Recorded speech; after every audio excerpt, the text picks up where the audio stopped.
It's just about time to start the meeting. Thank you all. I'm going to call to order the regular meeting of the Solvang City Council for February 26, 2018. Will you call the roll, please? Councilmember Jameson? Here. Toussaint? Here. Waite? Here. Zimmerman? Present. Mayor Richardson? Here. Will you stand with me with the pledge, please?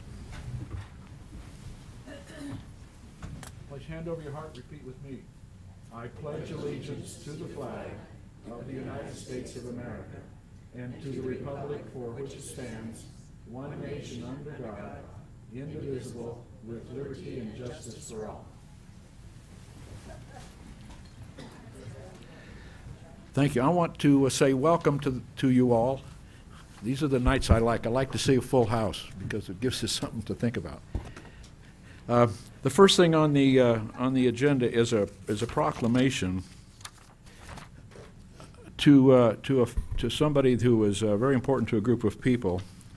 And this is in recognition of Chris Mum Northern. And it's a proclamation that the City of Solvang recognizes February 25th, 2018 as Chris Northern Day. Whereas the City of Solvang and Hawaiian group members of the Delta Sigma Phi wish to pay tribute to Chris Northern. Whereas Chris Northern has been a member of Delta Sigma Phi for a national organization of approximately 120 members since 1977. 120,000. Did I say just 120? It's 120,000, thank you. Whereas Chris was one of the creators of the Multi-State Wine Appreciation Group with over 100 fraternity chapters and started a biannual wine trip for leaders and volunteers from across the country in the National Fraternal Organization. And whereas Chris chose Solvang for the 2018 Delta Sigma Chi Phi wine trip, which will bring dozens of fraternity members to the city between February 22nd to the 27th, 2018. In the interest of brotherhood, friendship, exploration, and appreciation of Solvang's ambiance, including walking, shopping, wine tasting, and dining. And whereas Chris is a most respected individual who dedicated his life to the development of men under the motto, building better men, better lives, helping guide over 400 young men over a 15-year period. And whereas Chris benefited all those he touched by teaching patience, thoughtfulness, and living to values. Now therefore I, Mayor Jim Richardson, on behalf of the City Council of the City of Solvang, join in the recognition of Chris Mum Northern and the proclamation of February 25th, 2018 as Chris Northern Day in honor of his generosity of time and spirit. Skol to Chris. Do you have anything to say about that, Joni? We all received an email regarding, I'll call him Mum. He was a gentleman, only 59 years old, who about 2.5 months ago developed brain cancer. And these people that came on his behalf, and because he encouraged them to come to Solvang, really loved this man, and they asked if we would please honor him in this way. And so we did. And you'll be happy to know that they purchased lots of wine. They did lots of shopping in the stores. They went home with their cars laden with products from the San Ynez Valley. They ate out a lot. They drank a lot. And they had a wonderful time. And they wanted me to say to the City of Solvang, thank you very much. They really enjoyed themselves, and they all wish that they could live here. So. Thank you. So it was well attended. Next is the city manager's report. Got a full evening, so I'll keep it short. Just one item. I like to acknowledge employees when they hit monumental dates, and Fred Loggeman in our Parks and Rec department will be 20 years in service end of this week. So he is not here, but he's a good guy. 20 years. Yeah, 20 years. That's my report. Thank you. Next is public communications, written or verbal. At this time, please direct comments to the City Council regarding consent calendar items or matters not on the agenda but within the jurisdiction of the Council. Speakers are limited to 3 minutes. I have quite a stack, so I hope you're patient. Susan Bott, followed by Katie Higgins. Mine is very short. I just wanted to get this on the record. I wanted to make sure that the minutes of February 12th City Council meeting are corrected. In the minutes under public communication, written or verbal, it says that, quote, Susan Bott commented that with the SOI study, we have a parallel industry opportunity since we can't always rely on tourism. Please review the video. I did not say that or anything remotely like it. Don't know where that came from. Thank you, Susan. So if somebody will make that motion when we approve the minutes. Katie Higgins, followed by Karen Palmer. Hi, my name is Katie Higgins, and I'm with United Way of Santa Barbara County. Last year, the City of Solvang generously provided a $6,000 grant that I'd like to report on. The grant was to support United Way's Fun in the Sun summer learning program for low-income and academically struggling San Ynez Valley students in grades 3 through 6. It's a 6-week academic and enrichment program offered at no cost to participant families to ensure that they don't fall behind during the summer. It's a phenomenon called summer learning loss. They lose up to 3 months every year. So thank you so much for your support. The 2017 site at San Ynez Elementary School served 50 students and their families from the San Ynez Valley. 13 of these participants were students from Solvang Elementary School specifically. With the city's support, 4 of these 13 Solvang students had their scholarships fully funded. And because of you, 100% of the Fun in the Sun participants actually made gains in their reading skills instead of falling behind this summer. I wanted to share a statement from one of our Solvang parents, Isabel, whose children Emiliano and Amy attended last year.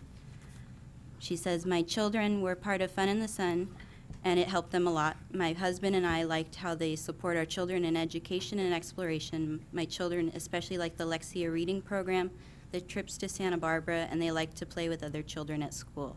We are very grateful for Fun in the Sun. It is a program that supports a lot. Thank you to the City of Solvang for making this possible for Emiliano and Amy." Thank you, Katie. That's very well. Karen Palmer, Hello, followed by everybody. Esther Jacobson Bates. I'm very happy to be here, and I absolutely love Solvang, and I love being a representative of Solvang. I am also a representative of World Kindness USA and a founding member. I'm also going to be the Goodwill Ambassador for Kindness, and we are asking to propose that Solvang become a city of kindness. And I'm going to just pass this to you. Joni?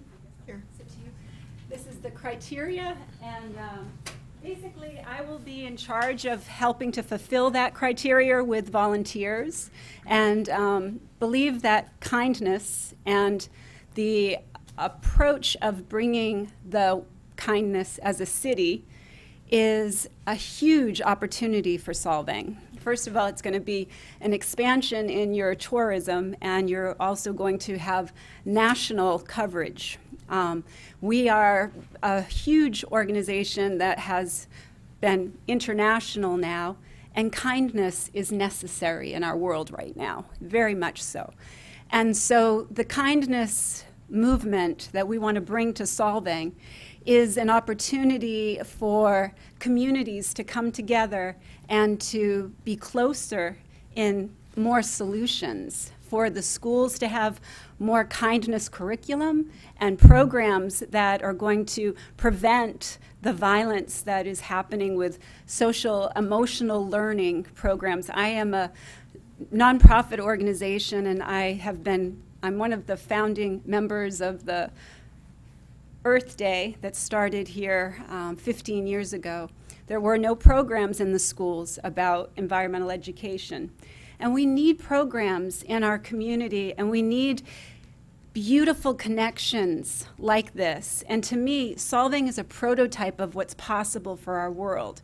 So I'm just asking, I will be responsible for bringing together the volunteers and for organizing the kindness conversations.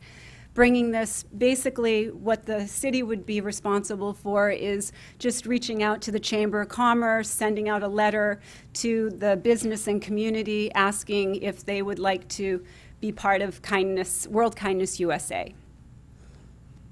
Thank you, Karen. Do you have any questions? Do you have any questions? No? Thank you. Okay, thank you. So should I leave that with you? Yes. Okay, Is that okay? And she'll make copies and make sure that we all get it. perfect. Okay. Thank you so much. Thank Have a you. beautiful night. Bye. Esther Jacobson Bates.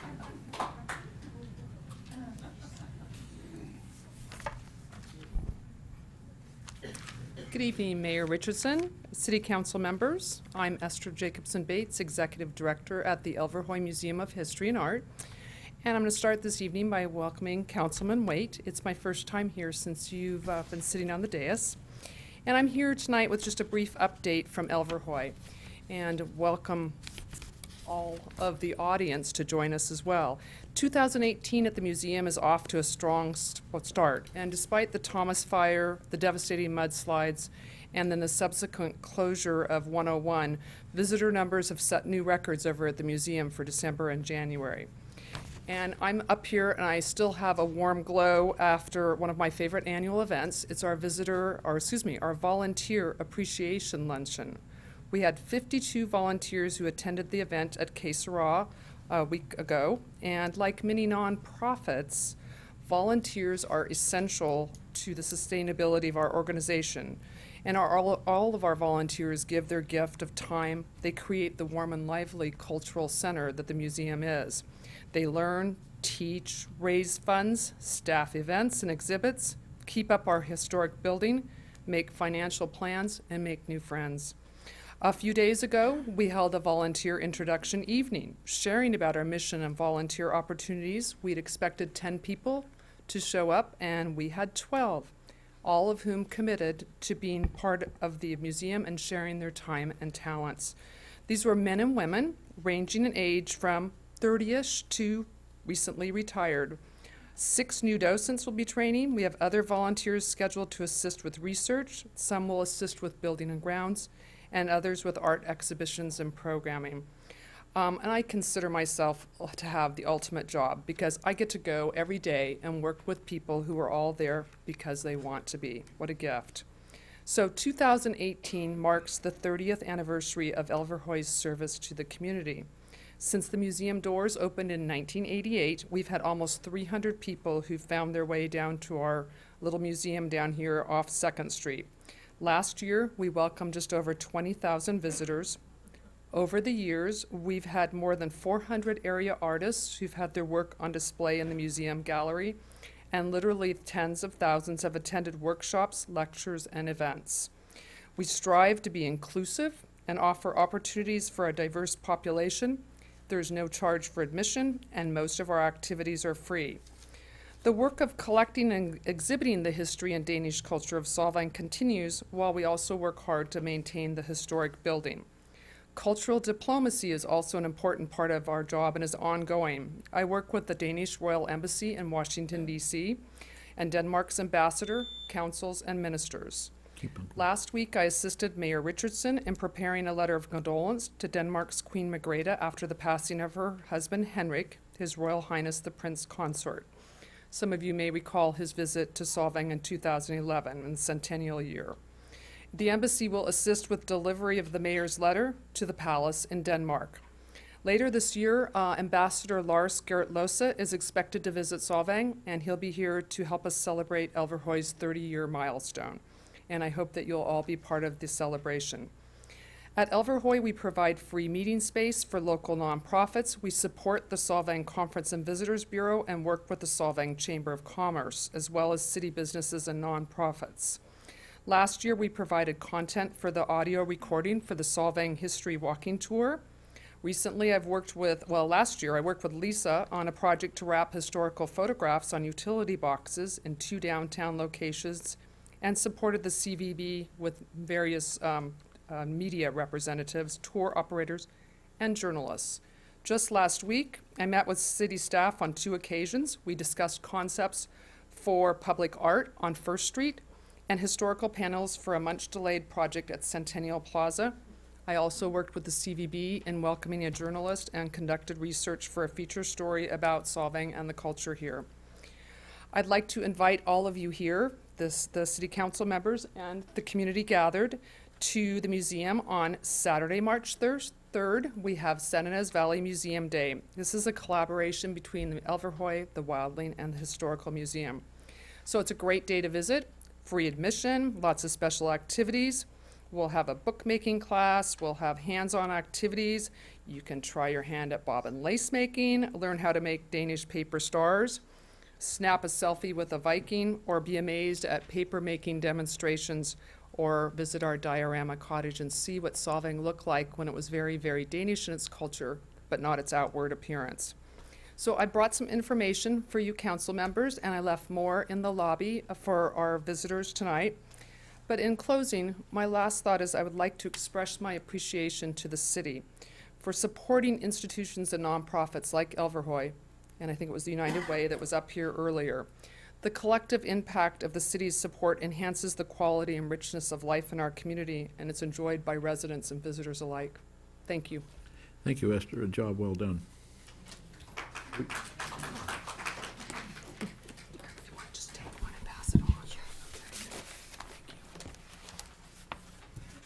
The next two speakers are regarding an item in the consent agenda. We can wait till then, or we can talk about it now. It's regarding the appointment to the Planning Commission. Would you like to wait until that point in the, or should we do it now? Does anyone plan on polling? Yeah, well, we could pull it. Well, I was just saying, if it's being pulled, then Yeah. you should. Okay, I'll pull that item in the agenda, so I would like further discussion, please. Okay, good, very good. I have no other speaker slips. Oh, no other speaker slips. I got a whole bunch here for item 6. Just take one. I got one. But right now, no. Is there anybody else wish to make a public comment? Hands, Deuce?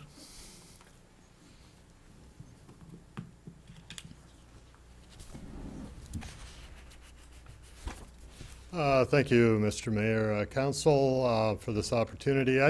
Just a request that the ad hoc committee that meets with community services bring us up to speed on the sites that are being thrown around for treatment plants. I'm not quite familiar with it. I'd like to know more about it. Supposedly on just north of Solvang on Alamo Pontado is one area. The other one is just east of Solvang, out on just past the old Duff Ranch. So I think that this is probably something that the city and the residents should be very well aware of what might be taking place. Thank you. Thank you. Is there anyone else that wishes to speak now? Public comment. Seeing none, we'll go on to council comments and requests. Would you like to start, Neil? Just want to welcome everybody tonight, and I look forward to the meeting. That's all. Thanks. Karen? I'd like to welcome everyone tonight also, and I also want to talk about something that I feel is exciting. Most of the public at this point knows how avid I am about improving our bicycling infrastructure. And I just want to let everyone know just in the name of transparency that I did have a meeting with a number of individuals who are very influential in the bike racing realm, and we did discuss bringing Amgen back to Solvang. So that's something that I'll be bringing before my council members and the mayor to discuss further. So it's going to be very planned out, very well thought. If it doesn't work, it doesn't work, but we hope that we can make it work for everyone in the city of Solvang to their benefit. Thank you. Brian? I attended a meeting, that was 2 Fridays ago. It was regarding the current state of the unfunded liabilities for CalPERS. We had lobbyists from League of California Cities here. It was quite alarming where that's heading, and they seem to be climbing at a very high compounded rate. So I'd like to see what we can do about having that brought up on the agenda to get some kind of presentation to the council with some of the information that was presented during that meeting, since it was only Jim and I that were there. Yeah, we did have our actuarial give a presentation about 3 or 4 months ago, but we can definitely bring back more of the statewide picture. Is that what you're looking at? That was Yeah. delivered 2 weeks ago. Okay, we could bring that back. Joni? Well, this is not a good word, but drought. It's raining a little bit tonight, but it's not going to rain nearly enough, at least not here. And I just wonder if we need to re-examine what we are doing with our water usage in the city of Solvang. Yeah, Matt and I had talked about that. We're going to be bringing an item, our water status supply, up either one of the 2 meetings in March. Okay, So we'll be thank back you. with that. Thank you. That's all I have. It's my turn. I've been noticing that some of you want to applaud. I'm asking you that be no applauding tonight or booing. It tends to intimidate people that want to speak, so I'd appreciate that. My comments are, after a 1 year's hiatus, the Greyhounds came back this weekend.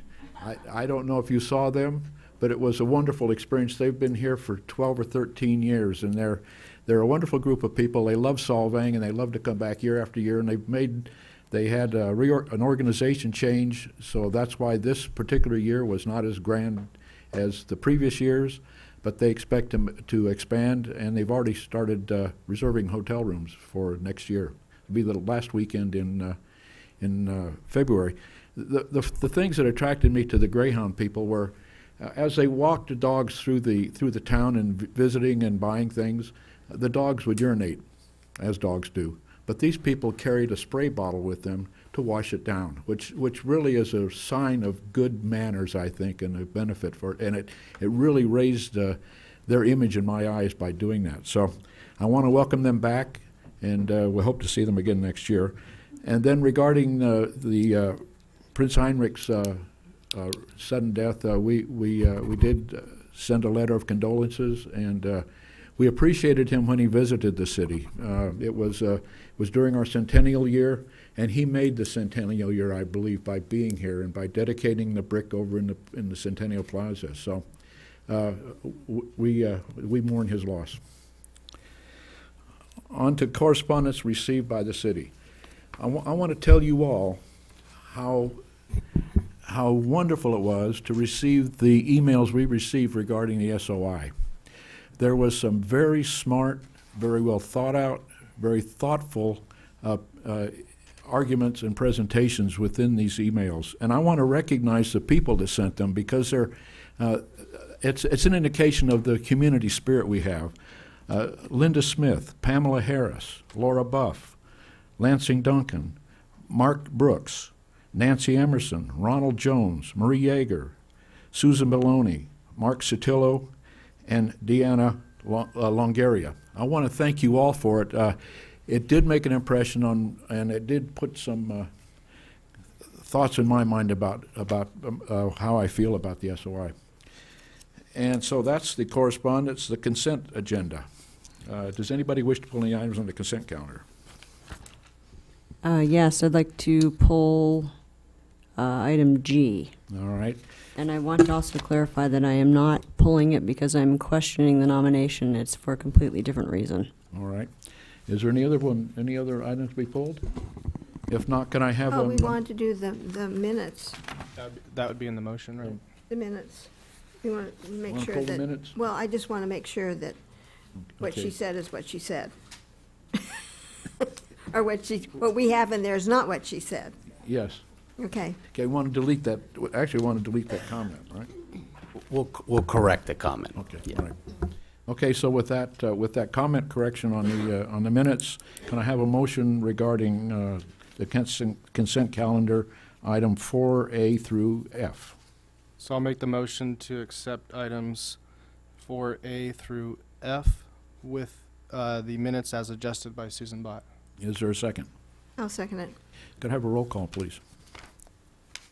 Councilmember Toussaint, Yes. Jamison, Yes. Wade, Yes. Zimmerman, Yes. Mayor Richardson. Yes. Would you read item G, please?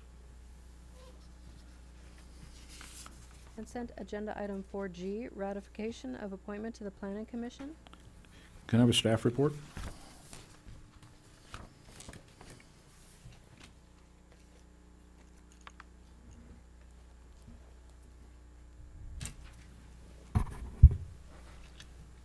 Mayor, council members, staff recommendation would be to approve the appointment by Councilmember Zimmerman of Daniel Johnson to serve on the Planning Commission.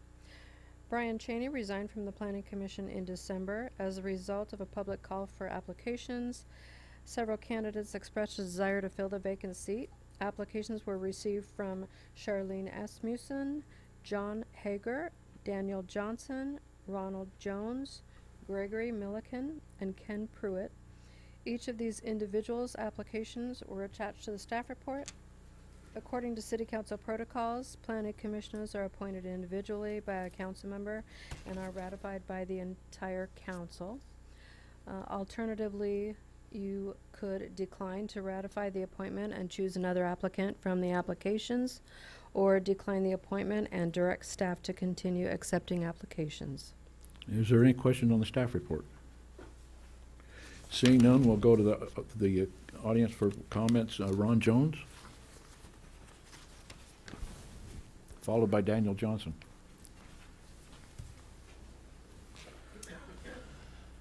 Good evening, Mayor Richardson and council members. My name is Ron Jones. I'm here to make my case for being appointed and then ratified as the next member of the Solvang Planning Commission. Solvang has a great planning commission working together with the planning department to preserve the unique Danish characteristics of Solvang, while at the same time helping make it vital and thriving. I'm here tonight before you because I want to help make the Planning Commission even better. I have no doubt that any of the citizens vying for the spot on the Planning Commission are fully competent and capable of making fact-based decisions that are fair and legal. What I would like to focus on tonight is how decisions are made in the context of a vision for the city. How does the decision on an individual project fit in with the commissioner's long-term vision for the city? There are many issues facing the city of Solvang, among them long-term finances, water, housing, the library, etc. All of these are critical, and I commend you, the council, for tackling them. But the one issue that seems to irritate Solvang and Valley residents more than anything is traffic. We have to be honest and state that motor vehicles are king here in Solvang and the Valley. True, we pay lip service to walking and cycling and using public transport, but in fact, very few people use bike to get to work or walk to work or to school. I see bike racks at stores and schools which are either completely empty or just have one lonely bike attached to them. I see buses which are half full. Meanwhile, traffic gets worse and worse.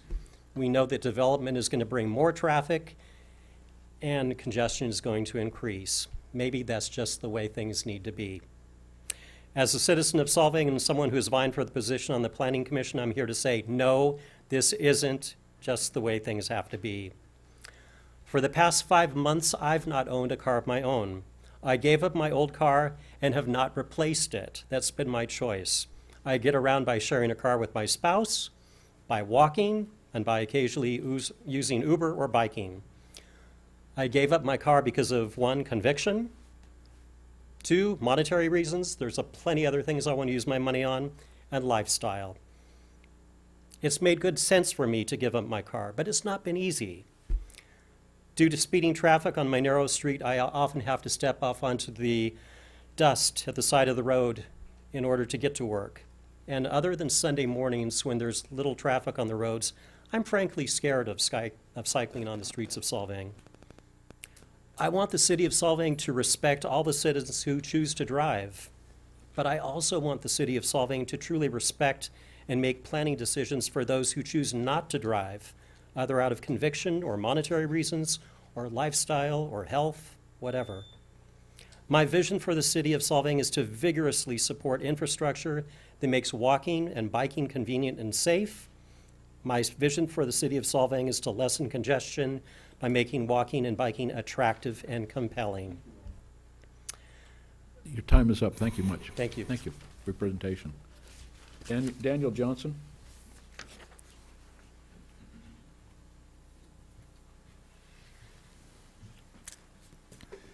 Good evening. Thanks for having me here. My name is Daniel Johnson. I just wanted to introduce myself to those that don't know me. I went to the high school here. I graduated in 1998, and I went on a 2-year mission for our church, where I lived in Chile, Viña del Mar, for 2 years. I moved back and went to Brigham Young University and graduated from the Marriott School of Management. There, I ended up meeting my wife, who is from Argentina. We have 3 children. We live here in Solvang. All 3 attend Solvang School, and I'm super excited to get involved with the Planning Commission and with you here, the City Council, and to make a difference for Solvang. I'm a local CPA here in town, and I've have a partnership here. I've been practicing for about 15 years now, and just wanted to open up for any questions that you may have for me. That's it. Thank you. All right. Thank you very much. I have no other speakers. I have a question. Are you Sam's nephew? I am.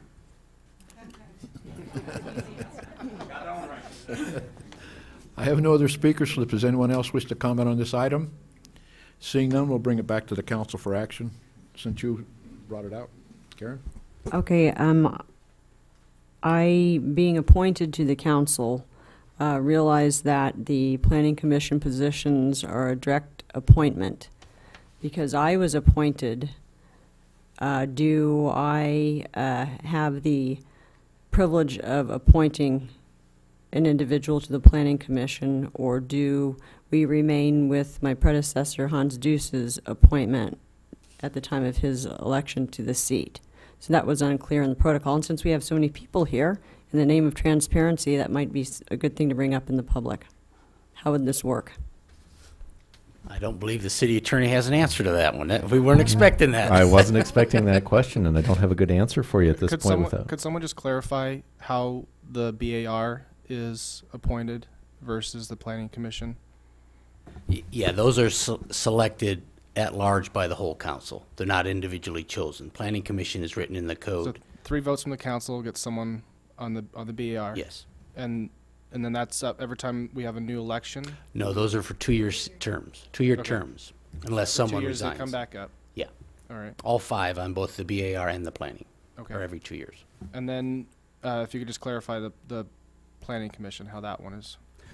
Well, the code itself, I'm reading from section 2-1-2. It says, each city council member shall appoint 1 planning commissioner subject to ratification of the city council. In the event the council member's appointment shall not be ratified, the council member may appoint another qualified person subject to ratification of the council.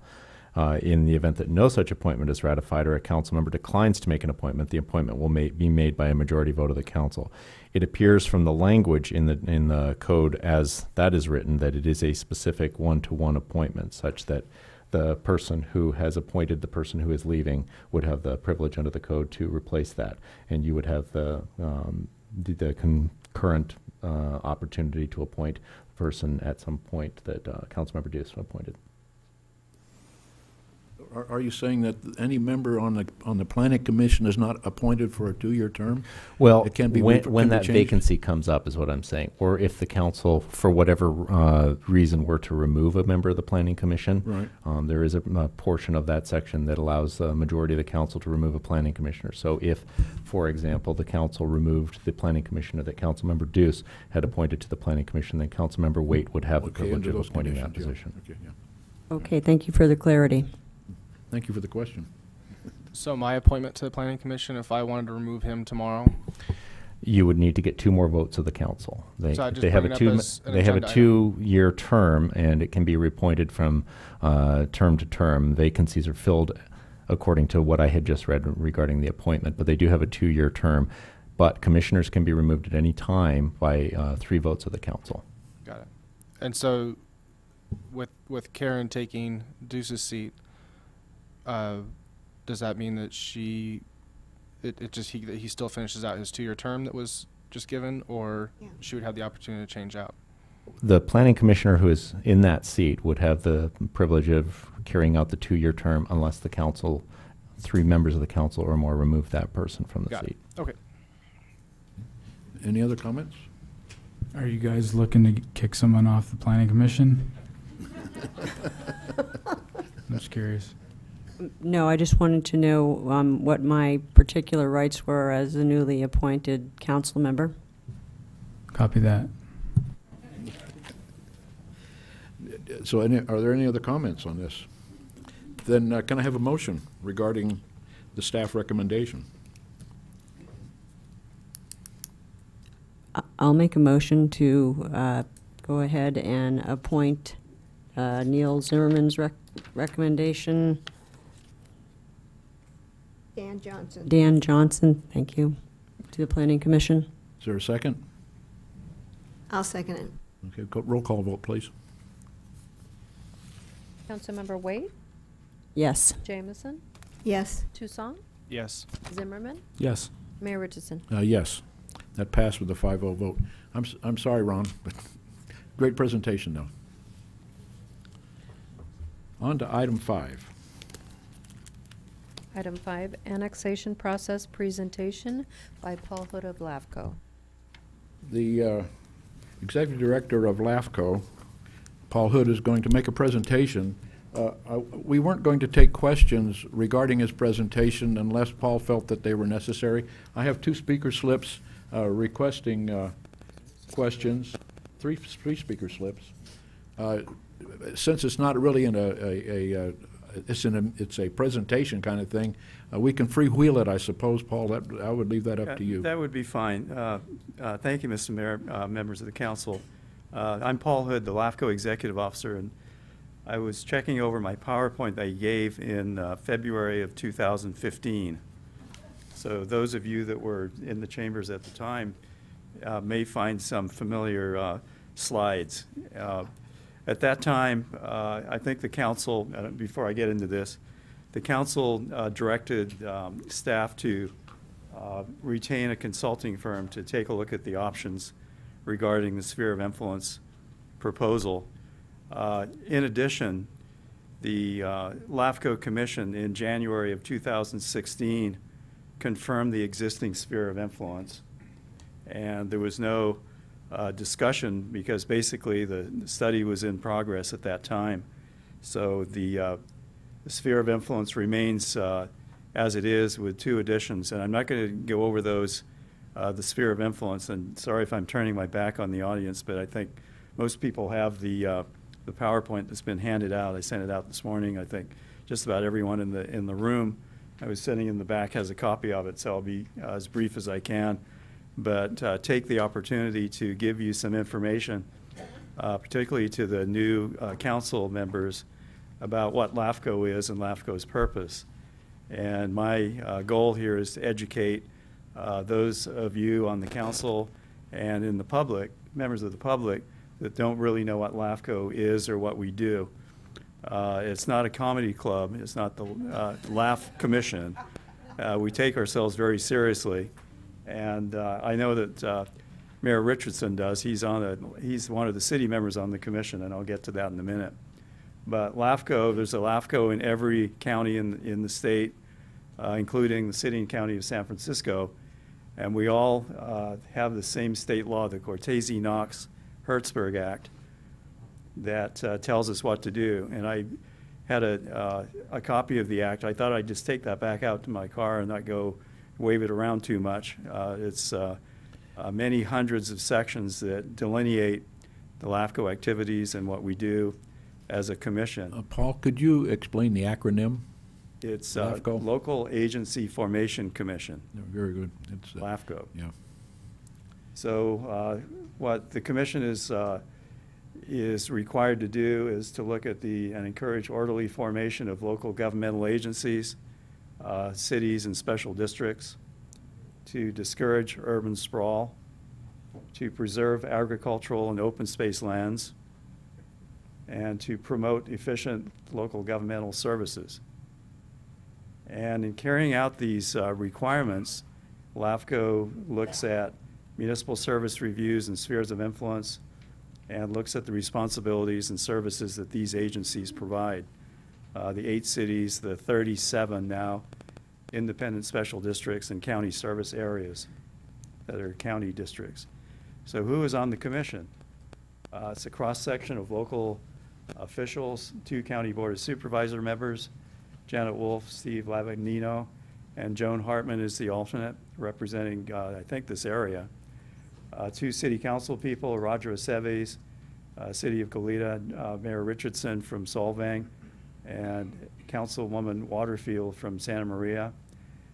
2 special district representatives that are appointed by the Special District Association, Craig Geyer, Goleta West. We recently had a resignation. Jeff Morehouse from the Carpinteria Sanitary District resigned. And Judith Ishkanian. Took me a while to be able to pronounce her name correctly, but I think I did it. And she's from the Montecito Sanitary District. And Roger Welt, public member and chairman currently from City of Santa Maria, and Shane Stark. Name may sound familiar. He was the county council for the county of Santa Barbara for many years, and now he's the alternate. So the county has 59 jurisdictions that are under the jurisdiction of LAFCO. We have the 8 cities. There's cemetery districts, 7, community services districts, county service areas, 3 fire protection districts, 9 water districts, 6 sanitary districts, and 9 districts that are, you probably wouldn't really know if resource conservation districts, municipal improvement districts, and some others that we don't get involved with too much. But we try and balance the needs of those districts and the general public's interest. So we've had, and the PowerPoint that you received, we've had one incorporation, the City of Goleta. District formations, we've had several. Santa Rita Hills, CSD, Isla Vista, Community Services District, that was in all the newspapers, you probably read about that. It was special legislation to allow by Assembly Person Doss Williams at the time to form a district without going through LAFCO, and also to have a utility user tax. That 2 items were on the ballot. The district passed, but the utility user tax didn't pass. So the past year and a half, they have been meeting weekly and doing very involved and in-depth things, but have no money to carry out their mission. The Coyama Basin Water District was approved. 84,000 acres by LAFCO, went to an election. Los Olivos CSD, many of you probably followed that in the newspapers. It was approved on January 30th, and it received a 72% yes vote. It needed a 2/3 majority to pass because it had a special tax. And so that's going to be formed when LAFCO certifies the certificate of completion next month. And we have one pending district, currently the San Antonio Basin Water District, which is pending, and that's in the San Antonio Basin. That again is about 80,000 acres, so nothing small about that. Dissolutions, the commission tried to dissolve the Santa Rita Hills Community Services District because they didn't have a board of directors, but they got a majority protest to terminate the dissolution. Very interesting process. Disincorporations, we haven't seen many of those, but Guadalupe did talk about it a year or 2 ago, and they passed a couple of tax measures that helped them with their financial situation. Annexations is what we usually do. We usually have one of those or 2 or 3 per month or every couple of months to cities and special districts. The reason that annexations take place is for growth and development, potentially from sewer and water, and the extension of services from districts, mainly services district, and from cities. Detachments happen occasionally. Out-of-agency service agreements, where agencies can serve outside their jurisdictional boundaries if there's a health and safety issue, mainly pending a future annexation. And sphere of influence reviews and municipal service reviews. As I mentioned, the City of Solvang, LAFCO confirmed the sphere of influence back in January of 2016. And activation of latent powers. Occasionally districts are only authorized to provide 1 power or 2. Vandenberg Village Community Services District, I met with them a couple of weeks ago, and their board of directors, they wanted to add libraries, street lighting, and some different services. But we also look at how much that's going to cost and how they're going to pay for it. So the sphere of influence, again, is to municipal service reviews, is to ensure that there are efficient services while, again, balancing urban sprawl and premature conversion of ag and open space land, duplication of services, areas have to be, the significance is they need to be in a sphere of influence to be eligible for annexation, and it needs to have a plan for services that need to be provided prior to the annexation that could take place. And again, we look at areas regionally and the services that are provided, look at cost sharing and duplication of services and seeing if there's some sharing that could take place. For instance, Solvang and Sandy and CSD have a sewage treatment plant that the CSD uses. Municipal service reviews, growth and population projections for the affected areas, location of disadvantaged communities,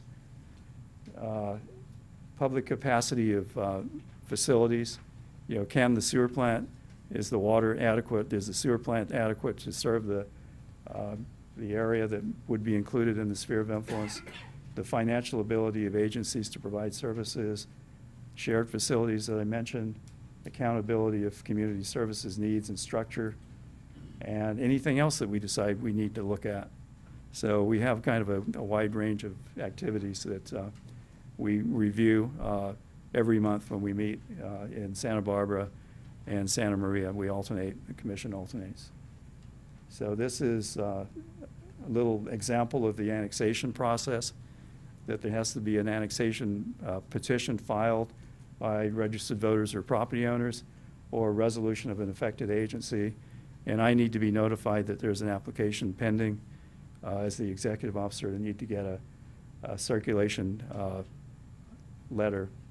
So LAFCO has a meeting and a hearing, and LAFCO can approve or deny an annexation. If LAFCO denies the annexation, there's no appeal. If the approved LAFCO commission approves the annexation, then we have what we call a conducting authority hearing. It's a protest hearing. May be waived if there's 100% consent of the landowners or the property owners. And the protest hearing, 50% or more, terminates any kind of an annexation. 25 or less, it can go ahead without an election, but 25 to 50% means it needs to go to an election, and it requires a majority vote. So that was it, kind of the LAFCO 101 that we conducted all of our LAFCO conferences and many times for the public too. So if there's any questions, I'd be happy to answer them. But again, I'm just here to provide information to the council and the members of the public. And I'm going to let the council ask questions first, because they may answer, their question may answer yours. So is there anybody have a question on the council? Okay, we'll go to the public. Good, thank you. Mark Oliver. Followed by Lansing Duncan. Mark Oliver, Mayor Richardson, council members, and Mr. Hood. Thank you for making your presentation. I hope you're not making a long, drawn-out question, just a brief question, no statements. This is a statement, okay? Well, I'd prefer not a statement not to be made. It should be a question. Right. Is it possible that that LAFCO would recommend reviewing the existing spheres of influence to reduce them where possible in order to remove ag lands from spheres of influences and further encourage their preservation? Under Santa Barbara County's LAFCO policies, ag resources and support facilities should be given special consideration in sphere of influence designations. Policy 2 explicitly states that high-value ag areas should not be included in an urban service sphere of influence. Based on this policy, we ask that Santa Barbara County LAFCO let us know what they plan to do and possibly conduct a comprehensive review of sphere of influences that encompass ag lands and make all the necessary reductions as required under policy 2. So it's a question statement. Thank you. Did you want to answer that now, Paul? I think is this on? Oh, green light. Oh, okay. We do take a look at the at ag land. We feel very strongly that productive, particularly prime agricultural land, and should not be included in a sphere of influence for any agency, a city or a special district. And my understanding is that there is some ag land in spheres of influence in some cities, possibly this city, that is already in the sphere of influence. And we haven't had any requests to delete that. In fact, when the question was asked, back in late 2015, 2016, the commission confirmed and reaffirmed what the existing sphere was. So there's been no request to remove any lands from the sphere of influence with any of the cities. We had a couple of minor changes in Carpinteria, but not any of the other cities around the county. Thank you. Lansing Duncan. Followed by Gay Infante. Thanks. I feel a little constrained in terms of having to pose these as questions, but I think I can. That's fair. We don't need a statement at this time. Okay. Looking at the process as described by Mr. Hood, the votes that are spoken about on the last page, when it talks about registered voters or property owners, does this apply only to those lands that are proposed to be annexed? I.e., these are not the registered voters of Solvang.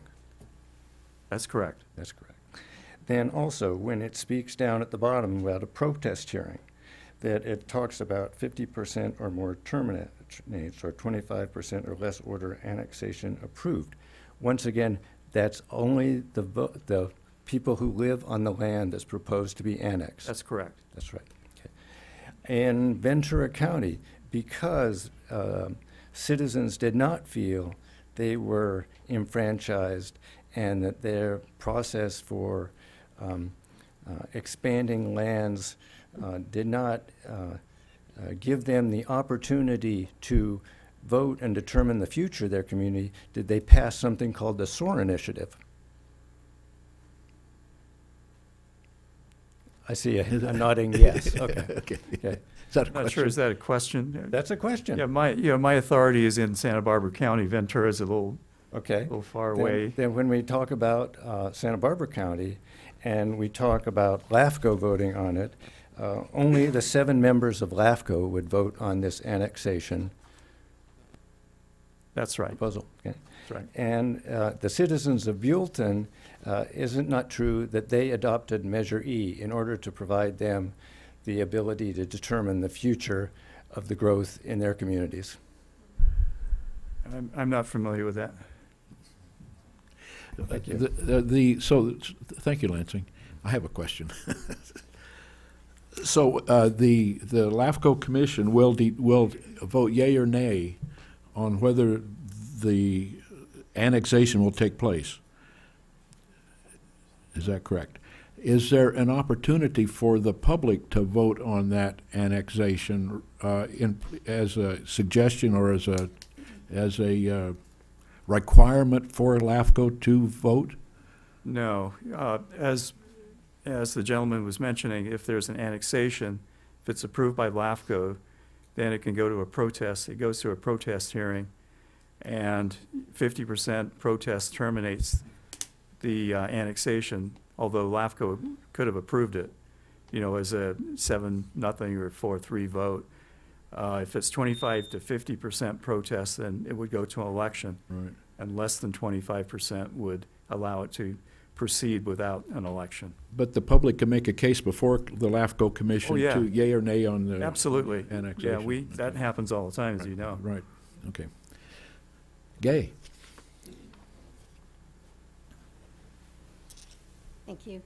My question is, in a case where a sphere of influence is not extended, could the county subsequently come back and approve residential development or even commercial development if the city didn't want to provide the services or could not provide the services that would be necessary to that development?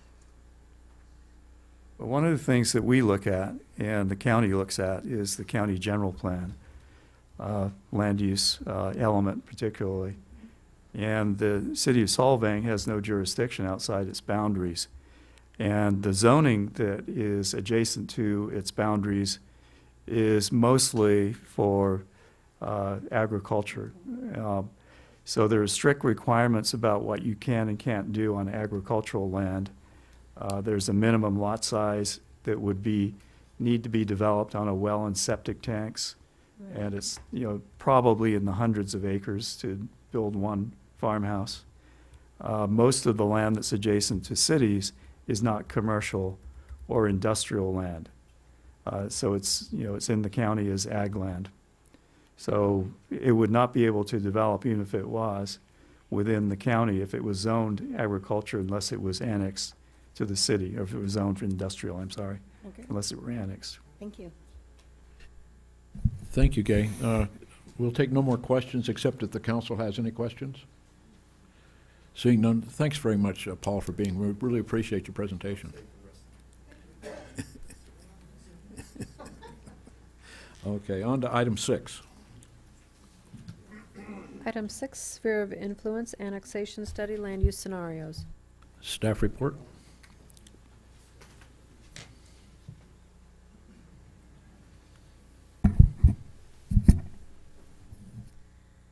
Good evening, Council, members of the public. Tonight we're here to consider an item prepared by the consultant team at Council direction, that is a Sphere of Influence and Annexation Feasibility Study. To briefly review the history of this request, it was a Council conversation since 2004, but especially starting in 2015 and then again in 2016, it again became a Council conversation, and direction was sought and received.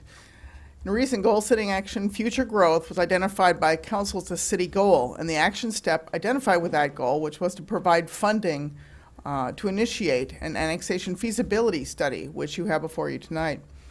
Also identified was a strategic economic development goal, that of future growth. And this is just to remind you of Council direction that also led to this item this evening.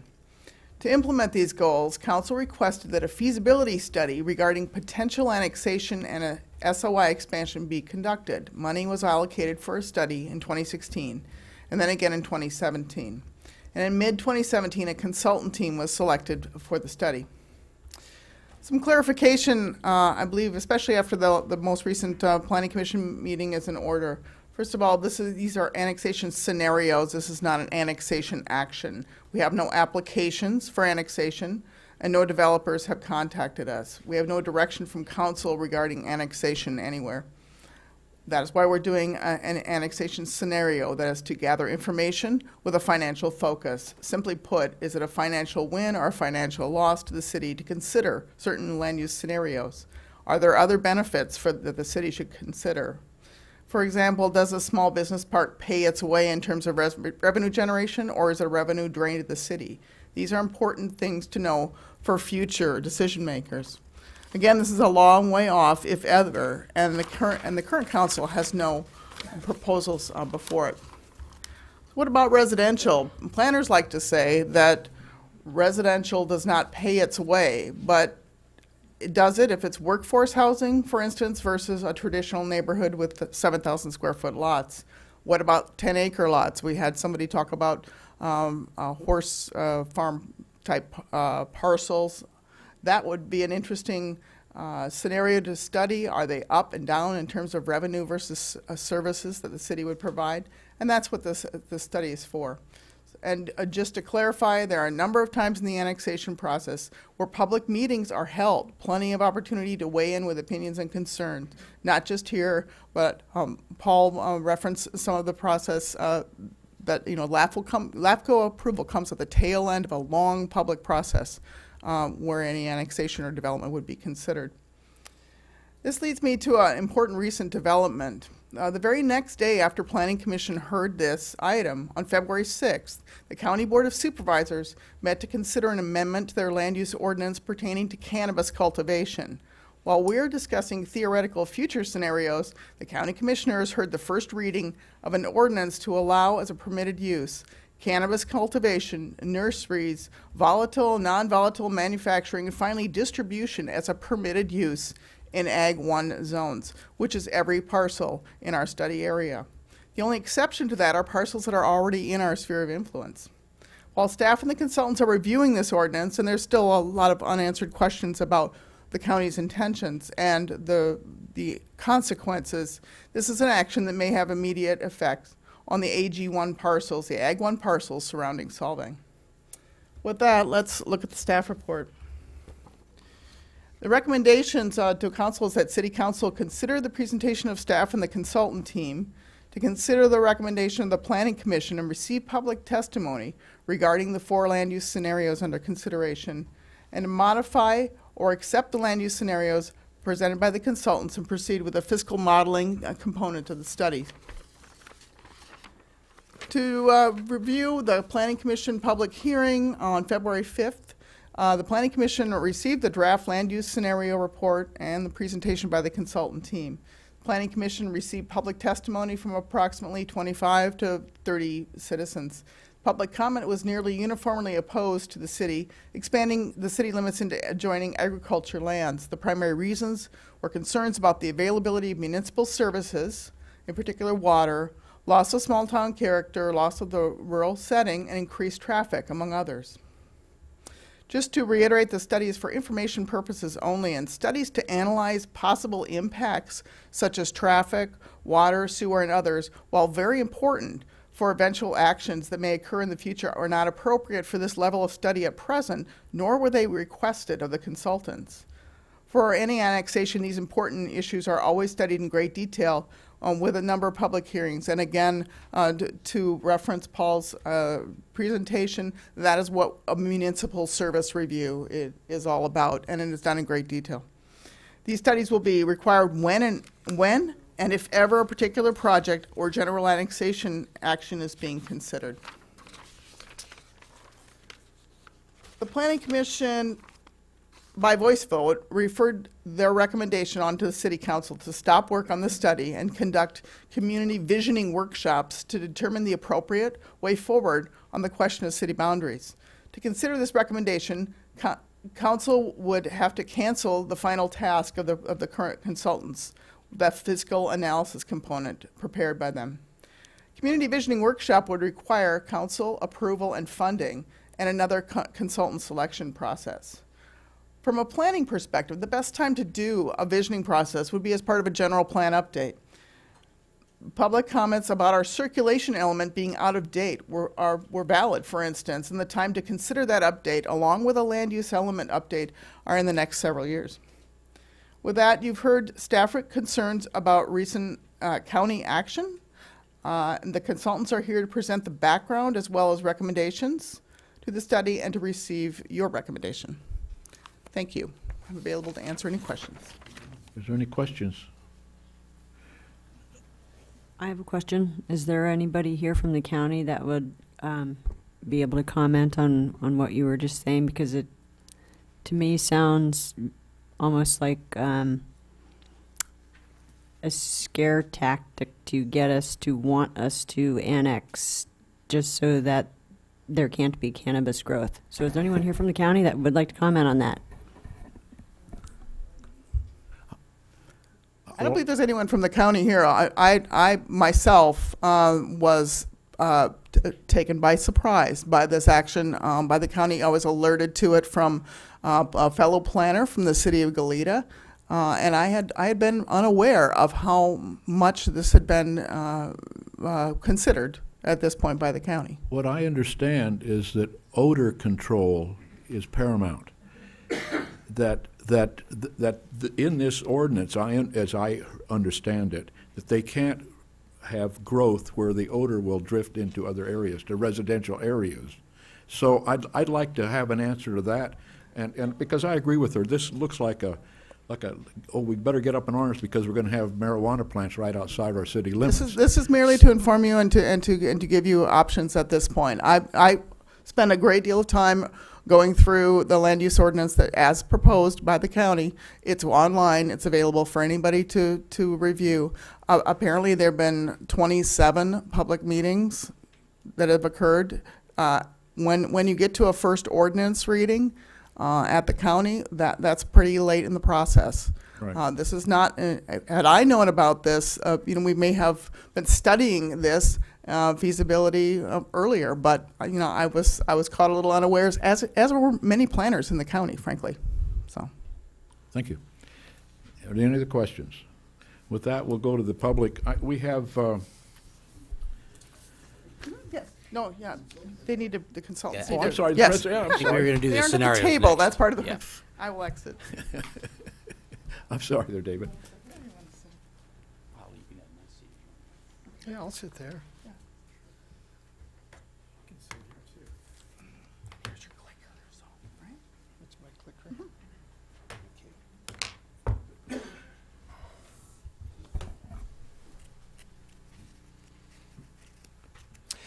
Mr. Mayor and Council. Before you start, I have a potential conflict in this thing. On the northeastern side of the city, my property is adjacent to the sphere of influence expansion.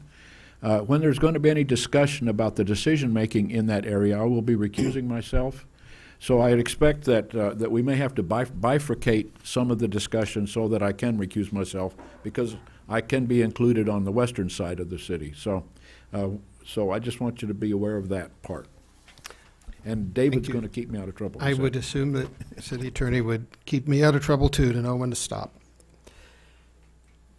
Well, tonight we're here to present much of the same information that we presented to the Planning Commission a couple of weeks ago. I am going to abbreviate it a little bit. We've had the benefit of Paul Hood's presentation to go into more detail about the process for annexation, for example, and I think a lot of the information I presented last time was to benefit both the public and the commission, to bring them up to speed on what this is. I think the council knows a lot of that, so I'll be a little more brief this time around.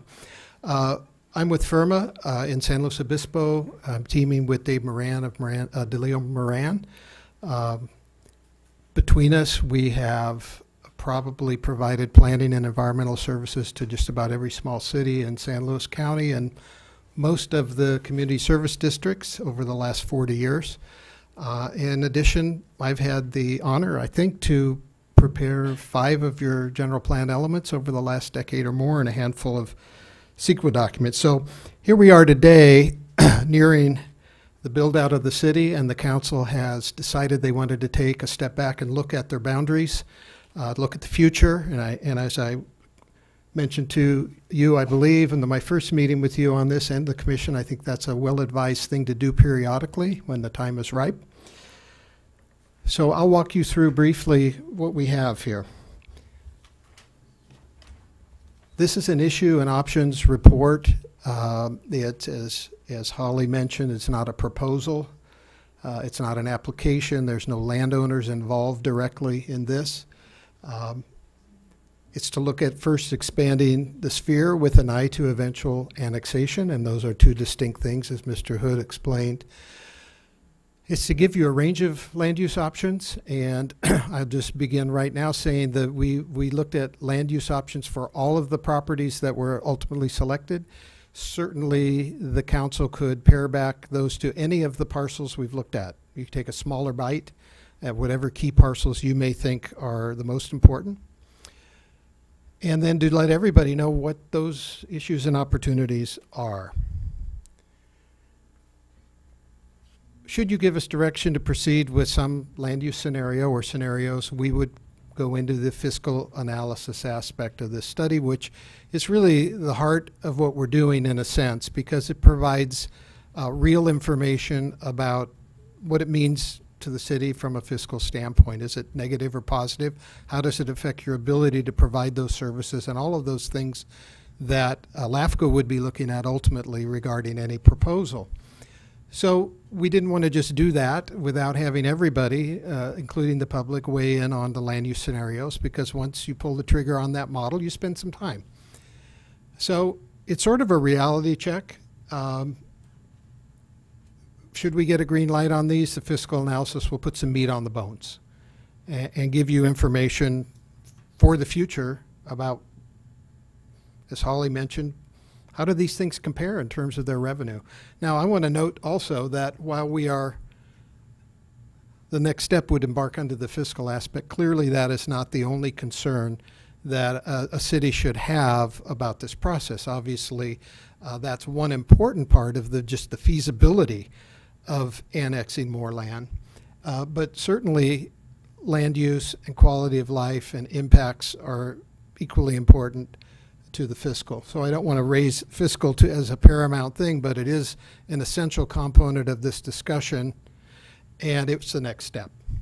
So we began by looking at the 5 general areas, 19 parcels that you identified, this council identified, and we did some preliminary screening from an environmental standpoint, looking at regulatory constraints as well as environmental constraints. And I would say, refer you to the issues and constraints, conditions and constraints report that's attached and I believe available to the public. It's a given that this proposal or this study of annexing agricultural land adjacent to the city is not consistent with the Santa Ynez Valley Community Plan. That's a given. I think everybody recognizes that up on the dais here, that it's not the purpose of this to consider that at this point. Obviously it will be considered, but it's not the focus of this study. So the 2 study areas, the western and the northeastern, one comprising about 300 acres and the next just under 100. So we've compiled that along with kind of an inventory of land for you in some tables. So these are the areas that you had identified for us to look at. There are 5 areas. We basically dropped out area 5, 3, and 2 for a variety of reasons: access, land use, land contracts, ag preserve contract on area 5, for example. And we landed on these basic areas initially, and then we dropped out again. Going back would be the area 5. We dropped it out when we became aware that it was under a land contract, which was would go for a 10-year term before it would ever fall out. So we just let that one go. So these are the areas that we looked at. On the west, these are the properties beginning in the lower. Does this have an arrow? It does. Okay, beginning in this corner, the area within your sphere, the blue and the orange area, the blue area owned by the Peterson family, and then the upper area is the Roskit Family Trust. Another area owned by the part of the Peterson family would be on the, whoops, I pressed the wrong one. I got to get the right button here. There we go. I'm not going to try and point with that. Peterson property is that triangle sliver where they have existing homes on the east side of this study area. The remainder of the property along the river is also the Peterson family, but the bulk of this property on both sides of 246 are the Dakota Smith LLC. Close up here of the area within the sphere, you have the Buell Flat Rock Company, and then the Skit Light Industrial, and then the river down at the bottom. The northwest area, again, we had the property on the west side, the Latan Trust. We dropped that out because it's in an ag contract, leaving these 3 parcels that of about 88 acres in ag zoning. So we looked at all the factors that are basically out there, and while we didn't go into detail on environmental impacts and so forth, they are all enumerated and discussed briefly. Prime ag land is a constraint under land use policy and the governing laws for LAFCO. There are some natural hazards, floodplains and floodways. There's wildfire risks and so forth. Regulatory constraints that we've already talked about. We then moved to discussions with landowners, those that were interested. We met first with city staff and basically set forth a framework to look at one set of land use scenarios that took into account some of the landowner desires that they put forward, and one scenario that was a little more resource-based that looked at a little more conservative approach. We wanted to include land uses that were probably going to have some kind of valuable fiscal information. We'll reveal that. We also looked for, which would be revenue generation. We also looked at the opportunities for workforce housing and also the idea that's been going around for quite some time for additional sports fields. There's been a long-term effort to try and identify land for that, and this was one opportunity to consider that as part of an annexation. One of the considerations for the land use would be to identify things that would require city services. In other words, activities that couldn't be developed in the county due to their inability to provide those services, such as sewer. So that was considered. Okay, again, want to really emphasize this is for moving into the fiscal impact analysis. It doesn't commit the city or the landowners to any course of action. Now we can walk through these, I think. Scenario 1, we identified first within the sphere in the lower right corner of the map a CS zone on most of the Skid property and a rec zone on some of the Peterson property, with the idea that a rec zone would allow an RV park, which would probably be a fiscally positive use and something that wouldn't compete with tourism downtown. These are the more intense uses. Outside the sphere, on both sides in the dark blue, we looked at some DR zone land, design residential, that would yield about 90 dwelling units for workforce housing.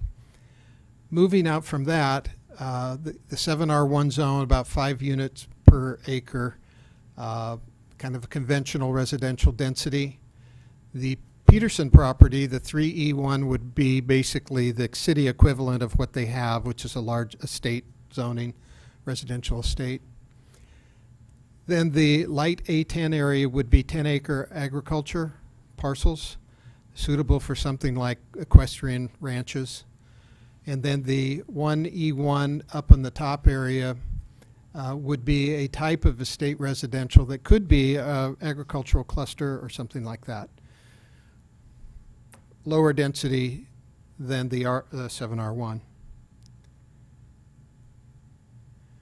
The second scenario, starting from the least dense, would take most of the river area up to the 100-year floodway at the bottom there and put it in resource conservation. It would take most of the Peterson property as an industrial business park with a strip of commercial service along Alamo Puntada, which would be more of a less industrial and more service oriented for customers. A small area of workforce housing, a reduced area of the 7R1, a transitional 3E1 zone there next to the Peterson property, and then the bulk of it retained ag, but as a 10-acre parcel size. And you can see in the tables, we've ran the numbers out on population and employment potential and so forth. There's a lot more detail in some of the tables about water demand too. Up on the north, we sort of created an ag tourism land use category with the idea of trying to find a more intense type of agriculture that could do some things that would not be allowed under the county ag zoning. And in a nutshell, it's sort of a value-added concept to ag products, to where they may process and sell products in a larger format that would be allowed under county zoning, which I think is only like 600 square foot berry stand kind of thing. So this is more of a U-pick or a something a little more intensive. They would need possibly city services for water and sewer and so forth. So it's a way to retain a ag function but create a revenue stream for the city. The I category there would be institutional, and that would be because the landowner there is a church and they express an interest to develop that under that zoning. They have also investigated developing that under county zoning. So that was basically carrying forward the landowner issue. Bottom parcel, the rec zone, the landowner there was amenable to the idea of an RV park. Again, it's something that is less urban. It would provide a spin-out parcel potentially there in the bottom left corner to expand Sunnyfields Park. Under the second scenario, it would basically take the RV park out, and it would retain the institutional land use for the church property, and then propose the agricultural tourism land use for those bookend parcels. So again, the next step would be for you to deliberate on this, decide how you want to proceed. The next step for us would be the fiscal impact analysis for whatever land use scenarios you identify tonight. This would come back as a draft annexation study to be considered by the Planning Commission and then you in series later this spring. Any questions? Questions of the council for the presentation? I have a quick one. For the zoning labeled RC and rec, do both of those allow for RV park or only rec? Let's see. That would be back here. Right there, yeah. Dave Moran, the RC zone, would that be a? That's mostly the floodplain. Yeah, so it wouldn't be, that area could be zoned rec because RV parks are allowed in the floodplain. So a larger parcel could be created for the rec zone, but in this case, we limited it to the more upland area out of the floodway, and the RC zone is resource conservation. Got it. Yeah. Any other questions? Seeing none, we'll go to the public for comment. We have 14 comments, so we'll stay at the 3-minute limit. However, if you hear a comment made earlier than your comments and you'd like to abbreviate your comments, we would appreciate that. If you can hold it to 1 or 2 minutes, that'd be great. 14 times 3 minutes is a little while. Pamela Harris is first, followed by Susan Bott. Thank you, everybody, I've learned so much in this process. It's unbelievable. My name's Pamela Harris. I've been a resident of the Valley for 22 years and Solvang for the past 3 years. Like the majority of people here tonight, I think we're all concerned about the effects that any of these 4 scenarios presented in the sphere of influence study will have not only upon Solvang, but the whole valley. Most glaring, as for me, are the increased traffic, loss of views, prime ag land, and water resources. These impacts would be felt by all of the 5 communities. And rather than expand on these points, because I believe probably a lot of people will, I'd like to address what's going to happen from this point forward. You're considering whether to move forward with a financial impact study. Now, I had asked the question whether, excuse me, I'm nervous speaking, if that required additional funding or if that was part of the original money that was approved to do the study. I never did get an answer to that. But especially if it requires more funding, I would be so opposed to basing any financial impact study on any of these 4 scenarios. Pamela, your time is up. That's 3 minutes? Okay. So, I'm sorry. Wow. I was surprised too, but the light came on.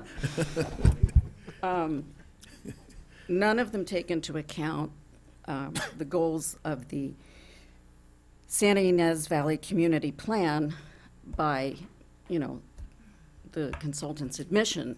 They did not take any of those things into consideration.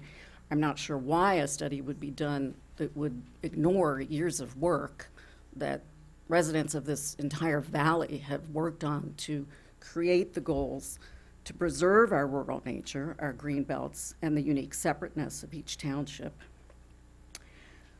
I never quite understood what the defined need for expanding the urban boundaries are, or who would benefit other than landowners who stand to gain enormously from zoning changes. If there are valid reasons or needs to consider expanding Solvang's sphere of influence and potential annexation, I think those reasons should be clearly identified, and the process of finding solutions must include community input that's meaningful. If a visioning committee were created that it did include both Solvang residents and Solvang business interests, they might even come up with some good ideas. Like I say, I don't know if this will require more money to do a financial impact study, but I would certainly hate to see another dime of our tax dollars spent for a study based on the flawed recommendations in this report. There will have to be additional money spent for the financial review. No, our contract includes includes the it? fiscal, Okay. yeah. And it so includes it. I got the answer. But if we cancel it, we get our money back. Right, rebate. You keep your money. Susan Bott, followed by Bob Bott. Mr. Mayor and Council, I noticed at the February 5th Planning Commission meeting that 4 of you were in the audience, so I don't want to duplicate what I said at that time. Suffice it to say that I'm opposed to Solvang being enlarged, and I use the traffic issue as my main emphasis. I spoke of being trapped in the bottom half of Solvang due to constraints on Mission Drive, especially when Solvang is hosting events of any kind.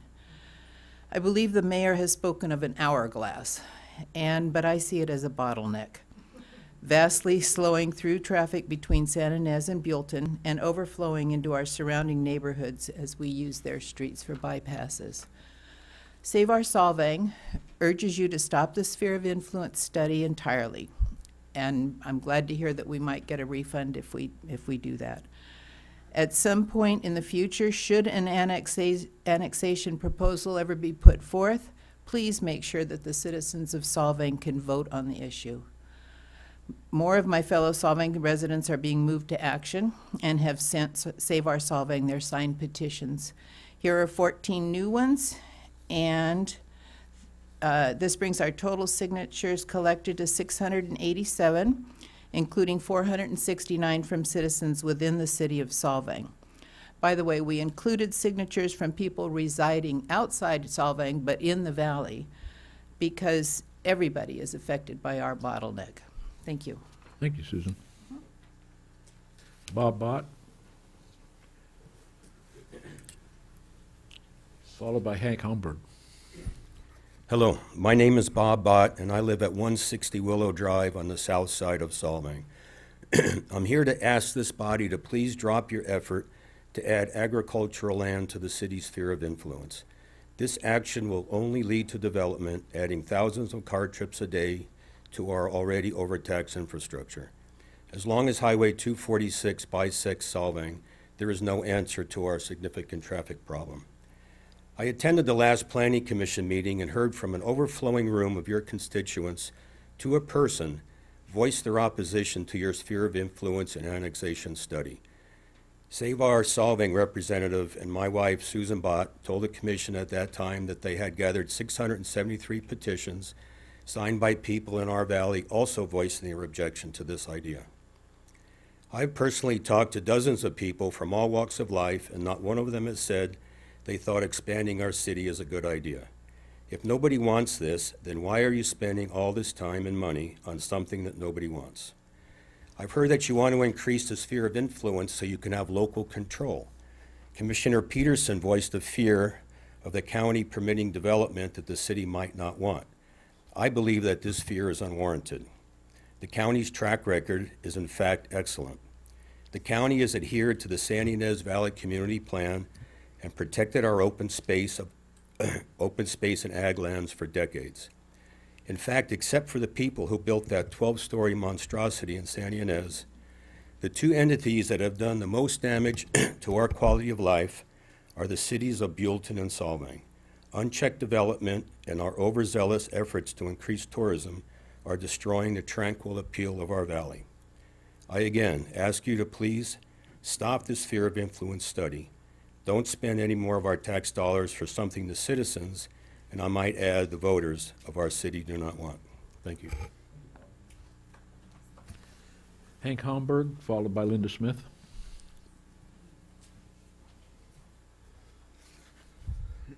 My comments pretty much mirror Mayor, council members, Hank Homburg. I'm here in Solvang. First off, I want to congratulate Fred at Public Works for all his efforts in 20 years of a great haunted house. And if you guys haven't gone to the haunted house in Halloween time, it's really good. So I basically mirror everything that they said. I don't want to get into it too much, but it seems like a contradiction with the LAFCO purpose about discouraging urban sprawl and preserving agricultural land and open space. I don't think, I'm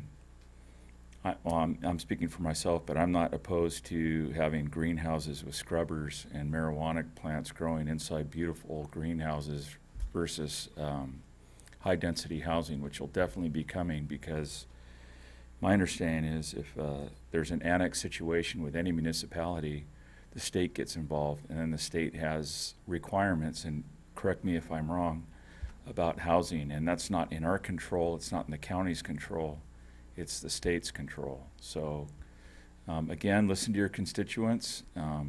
People of Solvang have very, very strong opinions about this, and if you can, you know, I hate to have the gentleman on my right here lose money, but I think the money would be better spent on things like the museum putting up really nice murals on our utility boxes and such, other than the sphere of influence. So thank you for your consideration. Thank you, Hank. Linda Smith, followed by Penny Knowles. Thank you, Mayor Richardson and all city council members and staff for all your work. I'd like to make, I think, a correction. Correct me if I'm wrong. But as far as the cannabis sphere, it's only for zoned 40 acres and up. So the land behind your house, which is zone 10, is safe. And so is some of the other. Good, thank you for that.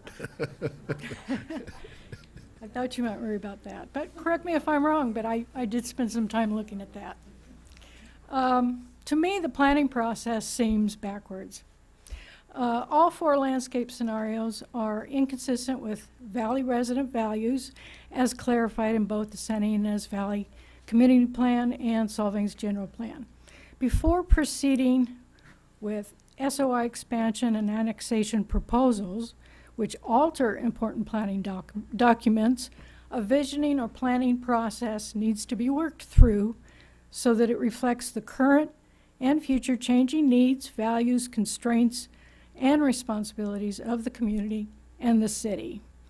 This will give rise to changes then needed in the general plan, which should then give direction for any significant annexation and expansion. To consider just extending the SOI also subverts the planning process because it's a significant decision regarding plans of growth, development, creating expectations by landowners and creating momentum for those decisions, however good or bad. I urge City Council to put this study and the land use proposals aside, and number one, have a discussion about who should make these major decisions. Should it be 3 individuals or the community? And number two, put the planning process back in order, which begins with visioning or planning and includes input from all interested parties, including the residents and the businesses. All 4 scenarios have individual prominent proposed land uses that are at odds with the underlying and essential goal of financial stability. In my letter, I've noted the specifics of proposed land uses that would result in substantial negative financial impact, especially for housing, institutional, and recreational use. This year, we have predicted budget losses, additional losses from Highway 101 closures, and with the approximate $34 million for capital improvements, half of the budgets over the next 10 years may be in the red, especially when combined with the significantly increasing unfunded liabilities. For these reasons, a well-informed 20-year budget forecast, I think, is more important than fiscal studies. Thank you. Penny Knowles, followed by Susan Baloney. Good evening, Mayor, members of the City Council. I'm Penny Knowles. I live in Santa Ynez, but I'm speaking tonight on behalf of We Watch, a valley-wide environmental organization committed to preserving the rural character of the Santa Ynez Valley. Although I'm not a Solvang resident, I believe that what you are proposing affects not just Solvang, but the entire valley. I already said much of this to the City Planning Commission, but I think what I said then deserves repeating. Many of us came to the valley to escape the urban sprawl infecting much of Southern California. And those of us who have lived here for years do so because it is different from the rest of the urbanized Southern California. The founders of our organization were involved 25 years ago with the formulation of the Valley Blueprint, which became the basis for the Santa Ynez Valley Community Plan, subsequently in 2009 incorporated in the Santa Barbara County General Plan. At the Planning Commission, I quoted from the introduction to this document, which is worth rereading. I won't belabor it tonight, but it is a very evocative statement about why we live here and what we want to preserve. When codified in the Santa Ynez Valley Community Plan included future residential development should not be located on prime agriculture producing land. The beauty of the land should be preserved by limiting urban sprawl and creating buffer zones to maintain the individual character of each town. You've heard that from several people. This sentiment is also incorporated in your general plan, because I reread this. Page 41, page 55, and page 56 reiterate the importance of preserving agricultural buffers around the city. Aside from adhering to the county general plan and the Solvang general plan, there are two issues which are not sufficiently addressed in the SOI study, traffic and water. These have been alluded to. We are currently in the 7th year of a severe drought, and current climate change trends suggest that they will persist. While the relative trade-off of ag water versus residential commercial water use have probably not been fully examined, expansion seems unwise and unsustainable. We Watch would like the Solvang City Council to reflect back on the goals established 25 years ago. If you proceed with the scenarios you contemplate, you will damage not only the city of Solvang, enjoyed by tourists for its quaintness the world over, but also the rural character of the entire valley. On behalf of the members of We Watch, many of whom are Solvang residents, I urge you to abandon any plans for annexing agricultural lands on the western and northeastern borders and converting them to residential, commercial, or recreational uses. Thank you, Penny, very much. Susan Belloni, followed by Chris. Mayor, council, and staff, my name is Susan Belloni, and I live in Solvang. In trying to figure out exactly what the problem is you're trying to solve with an SOI annexation study, I researched all the documents I could find. I discovered that an SOI study became a goal in this Economic Development Strategic Implementation Plan, where the lead committee proposing an SOI was city planning staff and the Solvang Chamber of Commerce's real estate group. They wanted to, quote, explore the feasibility of annexation to expand Solvang's commercial development options. No other explanation was given. Years later, council members mentioned other ideas such as getting a water well, a place for water infrastructure, fear of county development, a regional sports center, a church, and light industrial diversification. Motivations and goals keep changing over the years so that now we have a confused process that needs to be abandoned before it gets worse. Also, residents feel left out of the decision-making process for the following 4 reasons. Number one, the committees who had annexation as their goal were focused on economic results and did not consider solving citizens' quality of life impacts of increased traffic, less water, loss of ag land, green areas, and the community-wide goal of retaining the rural character of this valley. Ordinary Solvang residents without business or governmental interests did not seem to be represented on any of these committees. Number two, we get 4 public hearings right now that we know of, and not enough consideration for an issue this big. We get 3 minutes each to discuss increasing the size of Solvang, adding workforce housing, a 5th acre parcel housing, cluster ag, estate housing, retail, commercial development, a church, RV parks, and a business industrial park. We have been told not to worry, all Breath. this will take a long time, but for us, that is not the issue. If you have lots of time, then best practices would be to include all stakeholders and do a general plan update. Number 3, the consultant says their proposal includes an economy of public meetings, which implies they can save the city money by not having too many public meetings. The consultant said workshops may be needed before the first planning commission meeting, but that never happened. Number 4, LAFCO is not set up to include residents' input until after many decisions and pre-zoning requests have already been made. We have no vote. Only City Council, the parcel owners in the study, and LAFCO itself get to vote. How many people among these groups actually live in Solvang? It could be that a dozen people or fewer will make this decision for the 5,000 or so residents of Solvang. This is not best practices. We aren't the only ones who figured out LAFCO doesn't always work for the public. Ventura County, Buellton, and 38 towns in Northern California have a vote on annexations. We deserve a vote too.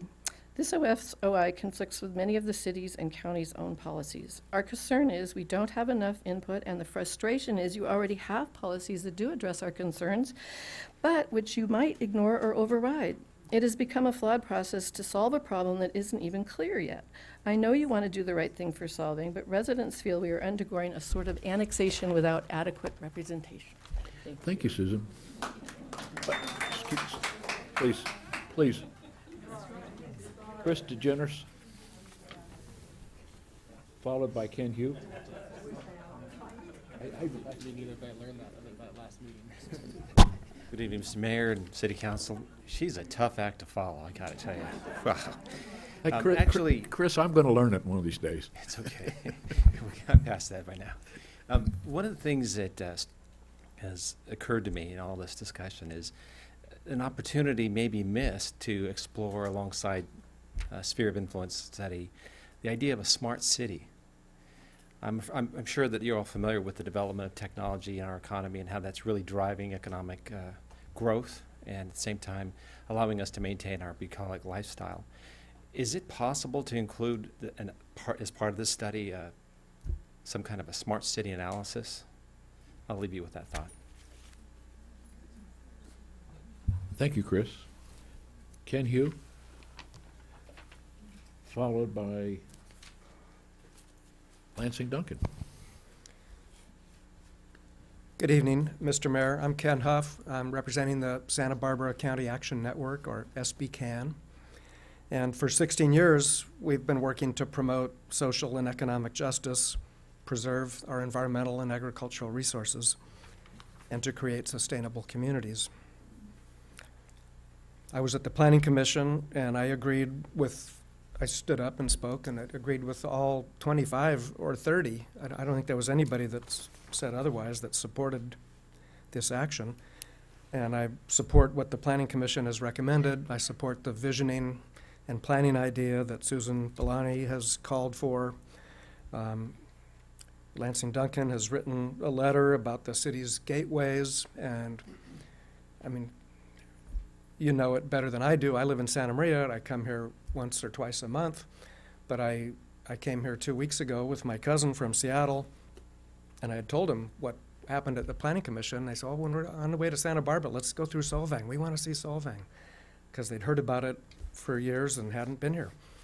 And so as we come out of the tunnel of trees, and here's all the green on either side, it's beautiful. And I see what you mean. And then you come up the hill, and here you are. And it's phenomenal. And to the idea that that could become housing tracts or something, it's a bad idea. Workforce housing. So this is a good idea, and we support workforce housing, and we strongly support it. So out of 334 acres that are considered in these scenarios, one scenario has 5 acres and one has 9 acres devoted to workforce housing. I'm pretty sure that the city could find 5 or 9 acres within the current city limits and meet those important needs with infill. So we strongly urge your council to accept the Planning Commission's recommendation, cut your losses, and do some visioning workshops instead, and go ahead and shelve this ill-conceived idea. Thank you very much. Thank you, Ken. Lansing Duncan, followed by Nancy Emerson. Thank you, Mr. Chair, council members. Welcome, Council Member Waite. I haven't had the opportunity to see you on the dais. I think you've got the sense of how complex this is, and unfortunately, sometimes well-intentioned processes can go astray, and I think that's sort of the situation here. And I think one of the things that we sort of sometimes forget is bigger is not always better. You know, I think smarter is probably what we really need to work with in Solvang, and particularly as all of our communities go forward with constrained resources. I do want to comment on something your consultant said regarding consistency with the community plan. Yes, I would imagine there probably are inherently going to be conflicts with the community plan, but I will call attention to your own staff report, and this appeared in the study, it appeared in the planning commissions. It says, as far as the background, there's a bullet here. It says, identify a range of land use scenarios for the study area guided by the following: consistency with relevant city and county general plan policies. So that includes the community plan. And if you omit community plan policies because it's not convenient, because you don't happen to be consistent with them, you are not giving a whole picture for both yourselves and for the public. I and Bob Field, both of us who worked on the community plan, did make sure we had the time to sit down with Ms. Owen and tell her about all the efforts to identify the issues in terms of buffers and green belts between the different townships and cities, and they were identified and worked on during the community plan and given strong direction. Part of that also was to give to them design overlay over all these scenic roadways that we have in the community. That I want to mention to you because it will be important going forward if you are actually concerned about the cannabis ordinance, because one potential, of course, is to have hoop structures. And right now, the county is working on an ordinance for hoop structures. I would advise you to look at it and comment on it. You have until March 15th to do so. Because of the community plan process, one of the mitigation measures they mention is to, on those parcels that the D design fits, limit the construction of hoop structures to only 4,000 square feet per parcel. So that, if you were trying to put in a big lot of hoop structures, you would be limited on one of these big parcels to do that. And actually, all of the northeastern section parcels will be covered by the D design. Here, the parcels that abut the 246 are covered by the D design. So you do have the county working right now. I'd make sure that mitigation measure gets adopted, or a more stringent one. And I want to call this to your attention because I don't think I ever had green there. I'm sorry? I want to call this to your attention because I think you should take the cannabis issue seriously. Yes. But the problem is it's a rather blunt tool. If you look at potential cannabis and how many lands around Solvang are ag, you've got a lot more than these areas to worry about. So thank you, Lansing, but the I red don't light's think on. this should motivate your process. Thank you. Thank you. Nancy Emerson?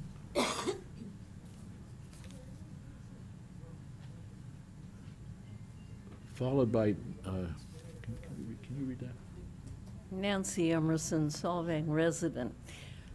I do have some information about the cannabis ordinance because I started doing some research on it, and I don't know whether it'd be more helpful to you to tell you what I've learned or to talk to you about what I wanted to talk to you about. And I don't know, it may take more than 3 minutes, and it involves talking to the district, to your attorney also with a question. What I can tell you what I learned, okay? Start out. I've written to Joan Hartman, and I also talked with the senior planner for the cannabis ordinance today. When I started looking at the ordinance, I found that there was a category of child-centered sites like schools, daycare centers, youth centers, which included amusement parks, interestingly. And you could not have cannabis within 600 feet of these centers. And so I thought, public parks, Sunnyfield Park, would rule out cannabis on the sites that are being considered for annexation.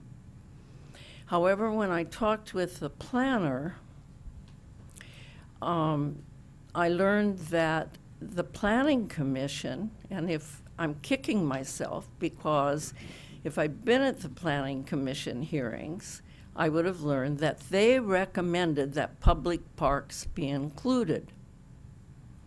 However, a majority of the board voted not to include public parks because it wasn't in the state regulations, and they didn't want to go beyond the state regulations. Okay, now tomorrow, the Board of Supervisors is reconsidering the ordinance, including the coastal and the Montecito. And the senior planner says that the intent is just to consider a few language omissions that are potentially important, but not to open up the whole ordinance. So my question for your attorney is whether you can make something like that stick, because my memory of Robert's Rules of Order is that if you open something up for reconsideration, everything's fair game. But I'm not sure, and I didn't have time to check that along with all this other work I was doing. Would you like to answer that?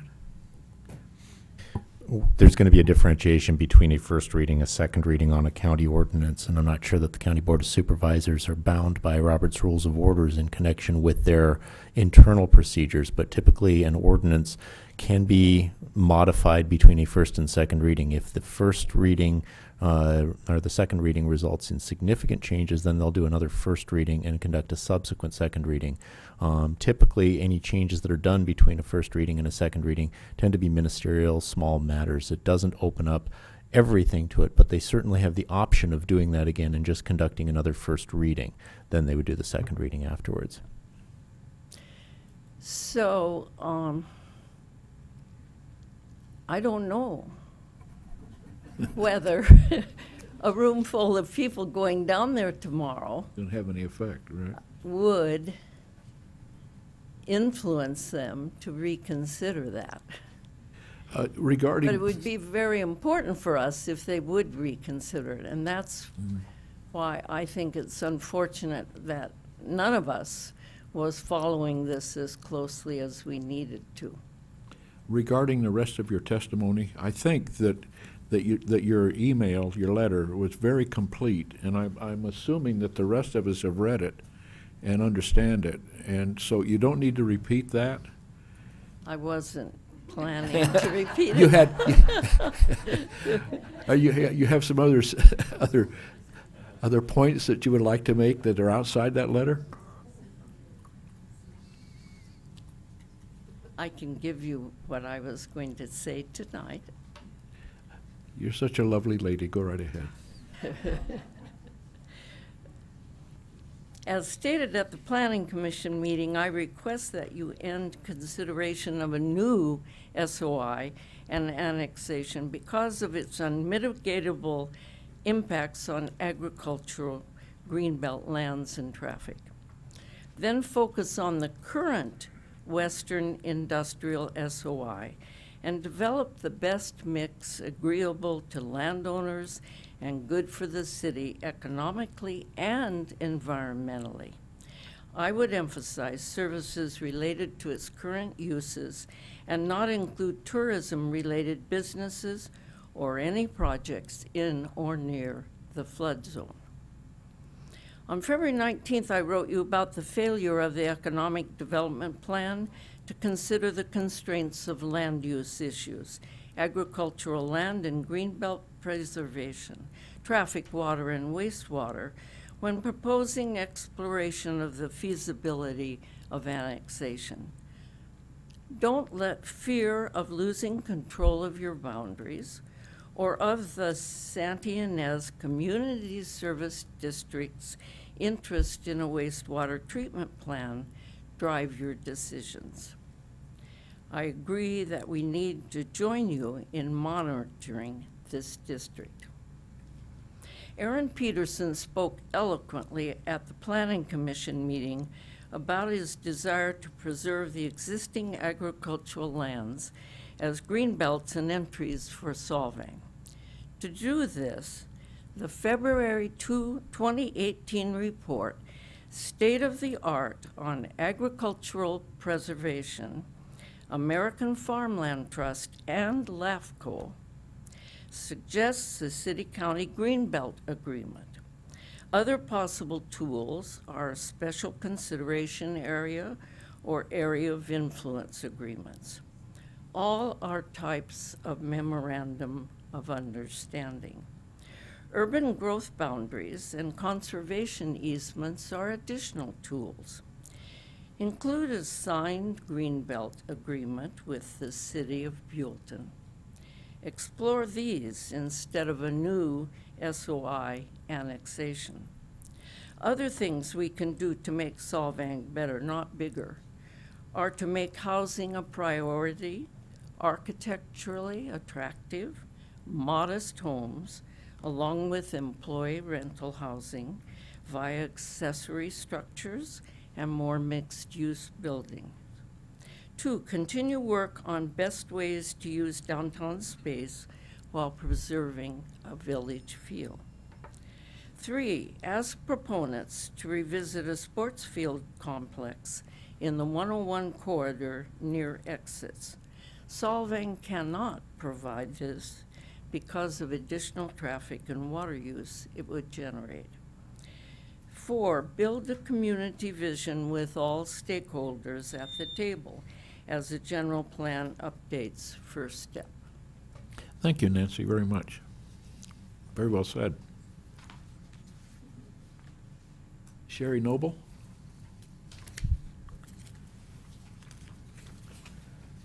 Followed by John Hager. Hi, good evening. Thank you. I'm a resident of the city of Solvang, and it's a pleasure to be here. This is all kind of new to me, and I have some questions and I have some statements, and I'll try to be brief because some of them have already been addressed. When I hear that Solvang residents don't get to vote on something that really impacts, you know, all of us as taxpayers and as residents, is it correct to assume, like you said, Mayor, that you're going to recuse yourself due to, from, I assume, voting and discussion because you're close to the area that's being decided? Regarding my LAFCO position, I will recuse myself when it comes before LAFCO. The alternate city member will vote in my place. Okay, so regarding tonight, I'll be recusing myself if there's any decision to be made on the northeast portion of the annexation. Yeah, and so what I guess my question is, what about city council members that have a stake in growth and development, or could be in the contracting or land use business? Do they have to recuse themselves if that is the case? I don't know the answer to that question. That's a legal question. Okay. Well, I'll give you a good lawyer answer. It depends. It's the nature of the financial interest and whether or not it constitutes, one, a source of income or some other material financial impact on a council member's financial interests. Okay. It's a case-by-case analysis, and it depends specifically on what the vote is. Okay. The mere fact that someone benefits tangentially from an increase in the general economy as a result of an annexation would not factor into that. The reason the mayor has an issue is he has property contiguous to one of the areas. Okay, thank you. I appreciate that. And one of the other issues I have living in a tourism city, and I'm going to give Ms. Owens a chance to clarify this because I'm not sure I understood it correctly, that that residential does not pay its way. And I just wanted to make sure, I only heard that part, so I understood, I could have misunderstood that. What does that mean as a taxpayer and choosing to live here? And I do see, you know, hotel rates that are $300, and I know there's tax, you know, I understand there's taxes on those things. But what does that mean to little old me?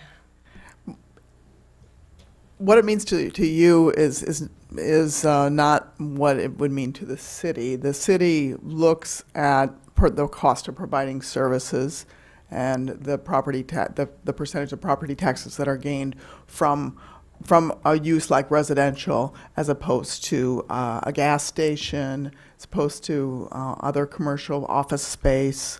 I mean, every land use generates revenue back to the city in a particular way.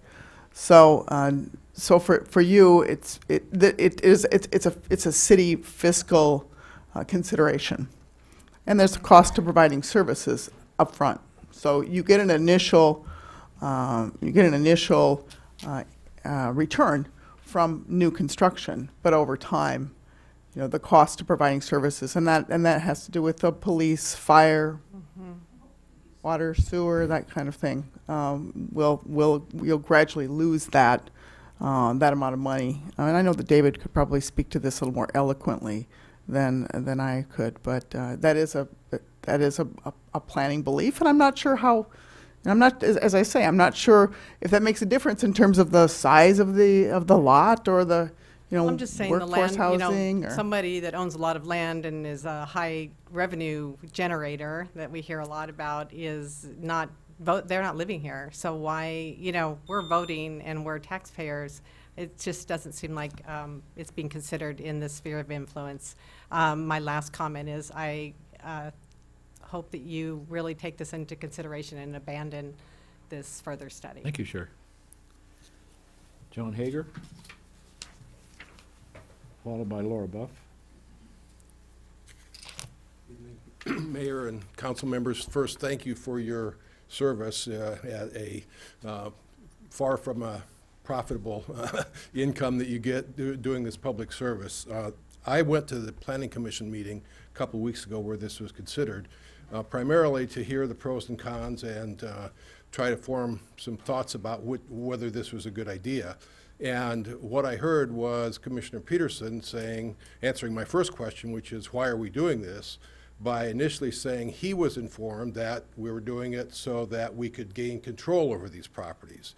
But then he followed that with telling us that he had learned from the representative from FIRMA, I think, who was at the last meeting, I'm sorry, I've forgotten your name, that LAFCO would laugh at us if we just annexed it without wanting to do anything. If we wanted to keep it the same that it is, annexation would be rejected by LAFCO. The only thing that we could gain, the only way we could get LAFCO to approve it is if we're going to change something, if we're going to do something with it, which is what this report talks about. Well, these are the things that nobody who was at this hearing wanted to do. I was hoping to hear who supported this, who wanted this done, and there wasn't a single, not just a majority of people against it.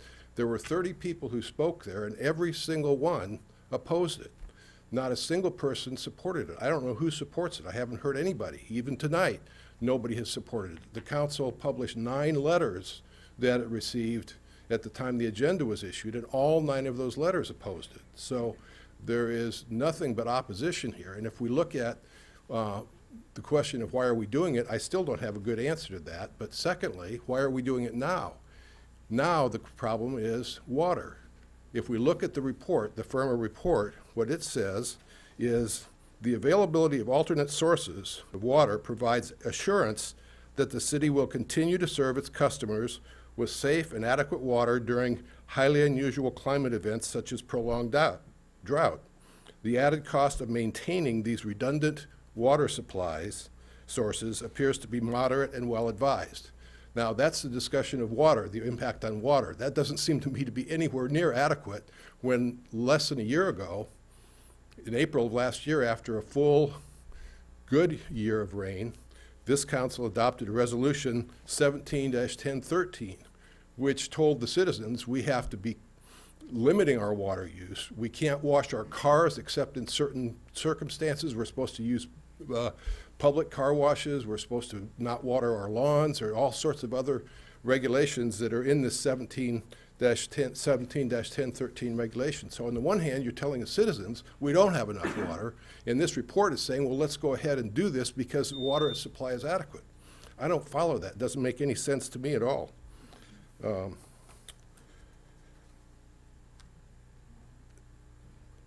On the cannabis issue, the only thing I would say about that is I don't think there's been adequate notice of that. That was brought up tonight at the hearing. I didn't see anything about it. I haven't seen the ordinance. It seems to me to be a red herring in any event, but I think that shouldn't be a factor. Thank you. Thank you, John. Laura Buff, followed by Hazel. Thank you, Laura. Hazel? Not here? Oh, she is here.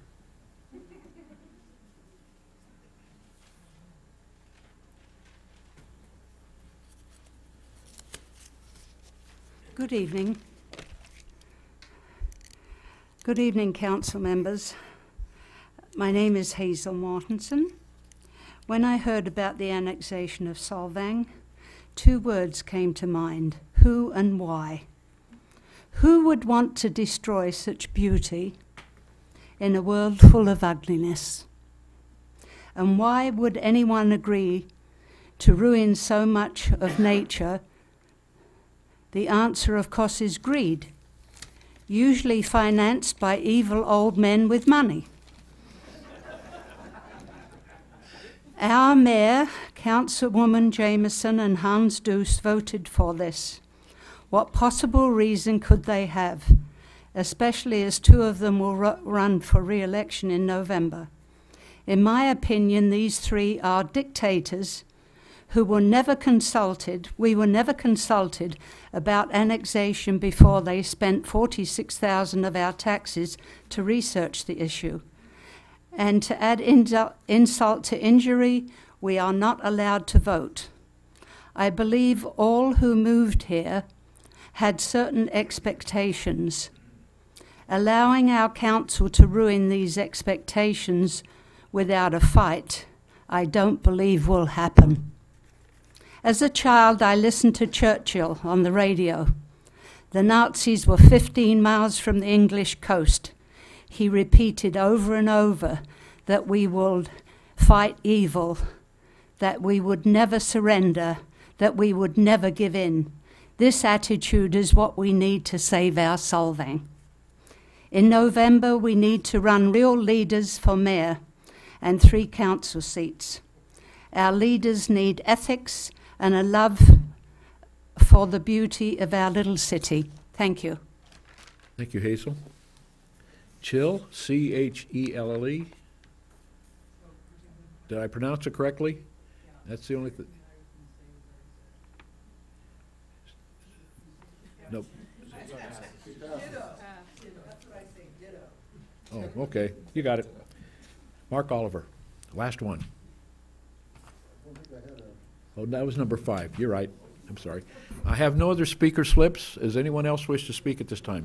Hans Doos?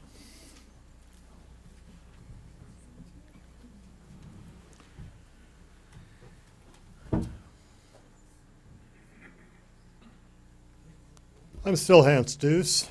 Mayor, council members, what your job is up at the podium is to take the long look, to guide the future, a future you probably will never see. And this is part of what this is all about, is to look out for the future generations and make sure that there is a viable city for them to have. If people like C.V. Nelson and Darrell Nelson didn't move the lumber yard down on the flats and left it right where the King Frederick is now, what would that look like? If Axel Nilsson had left the grocery store on the corner of Alisal instead of moving it down on the Jannon Ranch, and people thought he was crazy, what would this situation in Solvang look now? These guys, they looked into the future and they understood what needed to be done. And that's what you need to do too up here from the podium. Land will be developed, whether you're part of it or not.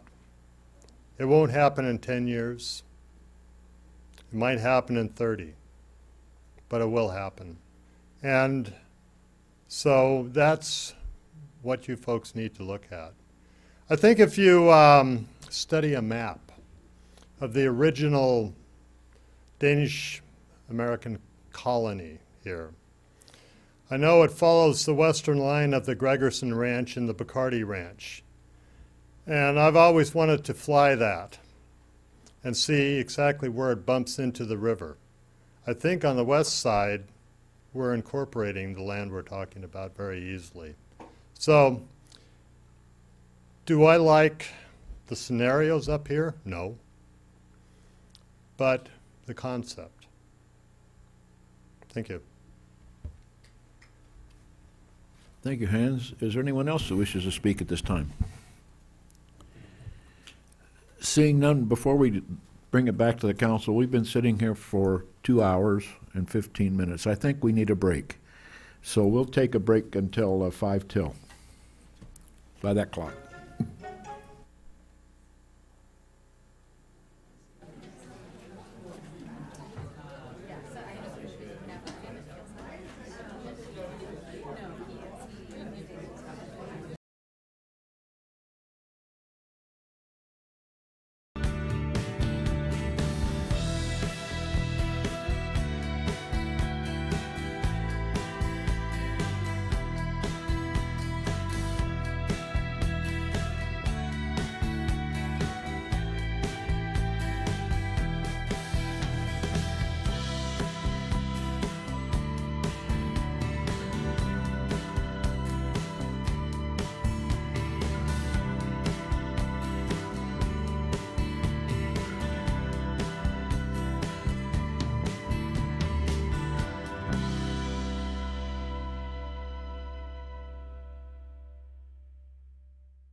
We've got a minute to go, but everybody looks like they're ready to go, so let's reconvene. Okay, we've had the public comment, and right now we'll bring this discussion back to the council for action. Who would like to start the discussion? Well, go ahead. Well, we have quite a situation here. I wanted to thank everyone for their input. It was extremely valuable. And just one comment that I have first off the bat is the 600 and some signatures that they have for petitions. I don't know how that could play into being presented in front of LAFCO. Second, I really believe that the citizens of Solvang have to think down the road here. We do have to think years in advance, not just for tomorrow, not just in the next 5 years, 10 years, in considering any action that we take or don't take. But with that in mind, I also want to point out that there were some key words used that we are near build-out. Is annexation really necessary at this point? I strongly believe that as a group of citizens, we have to be able to examine and define what we want our rural and our urban boundaries to be. I don't think that that should be just solely a council decision. Finally, what I'd like to say regarding this is if we do consider any type of annex scenario, I'd like to take a quote from one of our citizens in the audience who has always put forth very valuable information. He's very knowledgeable, Mr. Lansing Duncan. And I'm going to read it. The city should only consider annexing that area currently within the western sphere of influence that is already developed. Of the two scenarios shown, the used and the uses depicted in scenarios 2 for that area are a better fit for preserving the city's gateway and providing necessary uses and revenues. So basically what he was saying is that the western area that's already in our sphere of influence, should we decide to annex something, should be the only areas that we should actually be considering at this time. So I will just put that out there to the rest of my council now. Are there any other comments? Well, I'd like to just kind of follow up on that last quote there. I'd like to say that I'm not pro-development or completely anti-development, but I'm willing to support smart redevelopment and conservative and sustainable growth. So that being said, there's definitely some merit in talking about the areas that are already developed in the western area, and I think that'd be some smart redevelopment.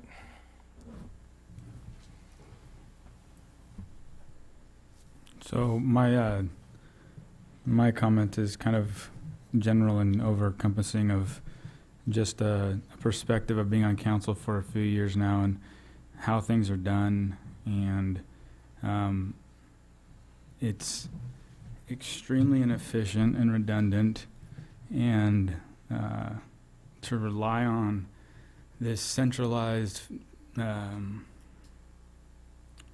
figurehead authority to kind of break down decisions like this that are community decisions. We need to change the system and essentially decentralize government, give everybody's word a true sense of vote, whether that be through a smartphone app or whatever, but we could eliminate all this stuff that we're going through here with all of it. I mean, it's all unnecessary in my eyes, and my newfound political ambition is to decentralize the government and redistribute power back to the people and allow them to give their word on real time and not have to deal with this back and forth authoritative figures that sit up here and make decisions based on who knows what emotions and everything else. So that's what my hopes are.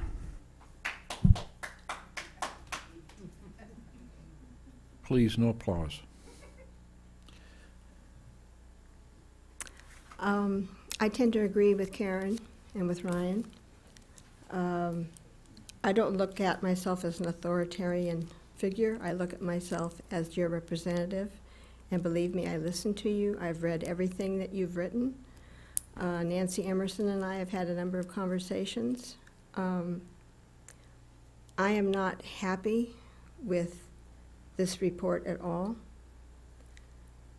And I kind of feel responsible for it because I kind of encouraged it.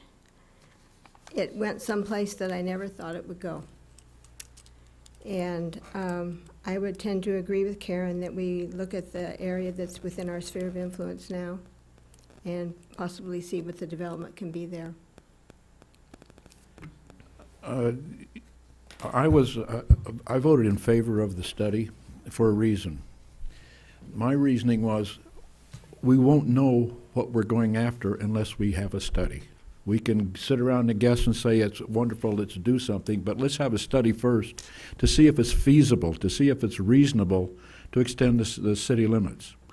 The report, to me, didn't answer that question. What answered the question was your comments that were intelligent, thoughtful, researched, and so on. And I've been sitting on the fence thinking, are we being short-sighted by not looking 20, 30, 40 years into the future? What's going to be happening to our valley in that time? What impact is the tribal construction going to have? What impact is the tribal retail area that they're considering in the 350 acres going to have? What kind of an impact is the housing boom in Buellton going to have on our city? Those are the kinds of things that we should consider looking into the future. In the past, in the early 1990s, there were two issues came before the public. Both of them were supported by the council, and one of them was the extension of the Alamo Pintado Road for a short bypass around the city. It was voted down. Where are we now? Choking on mission. That was the public's opinion at the time. Let's forget about the bypass. The other was state water.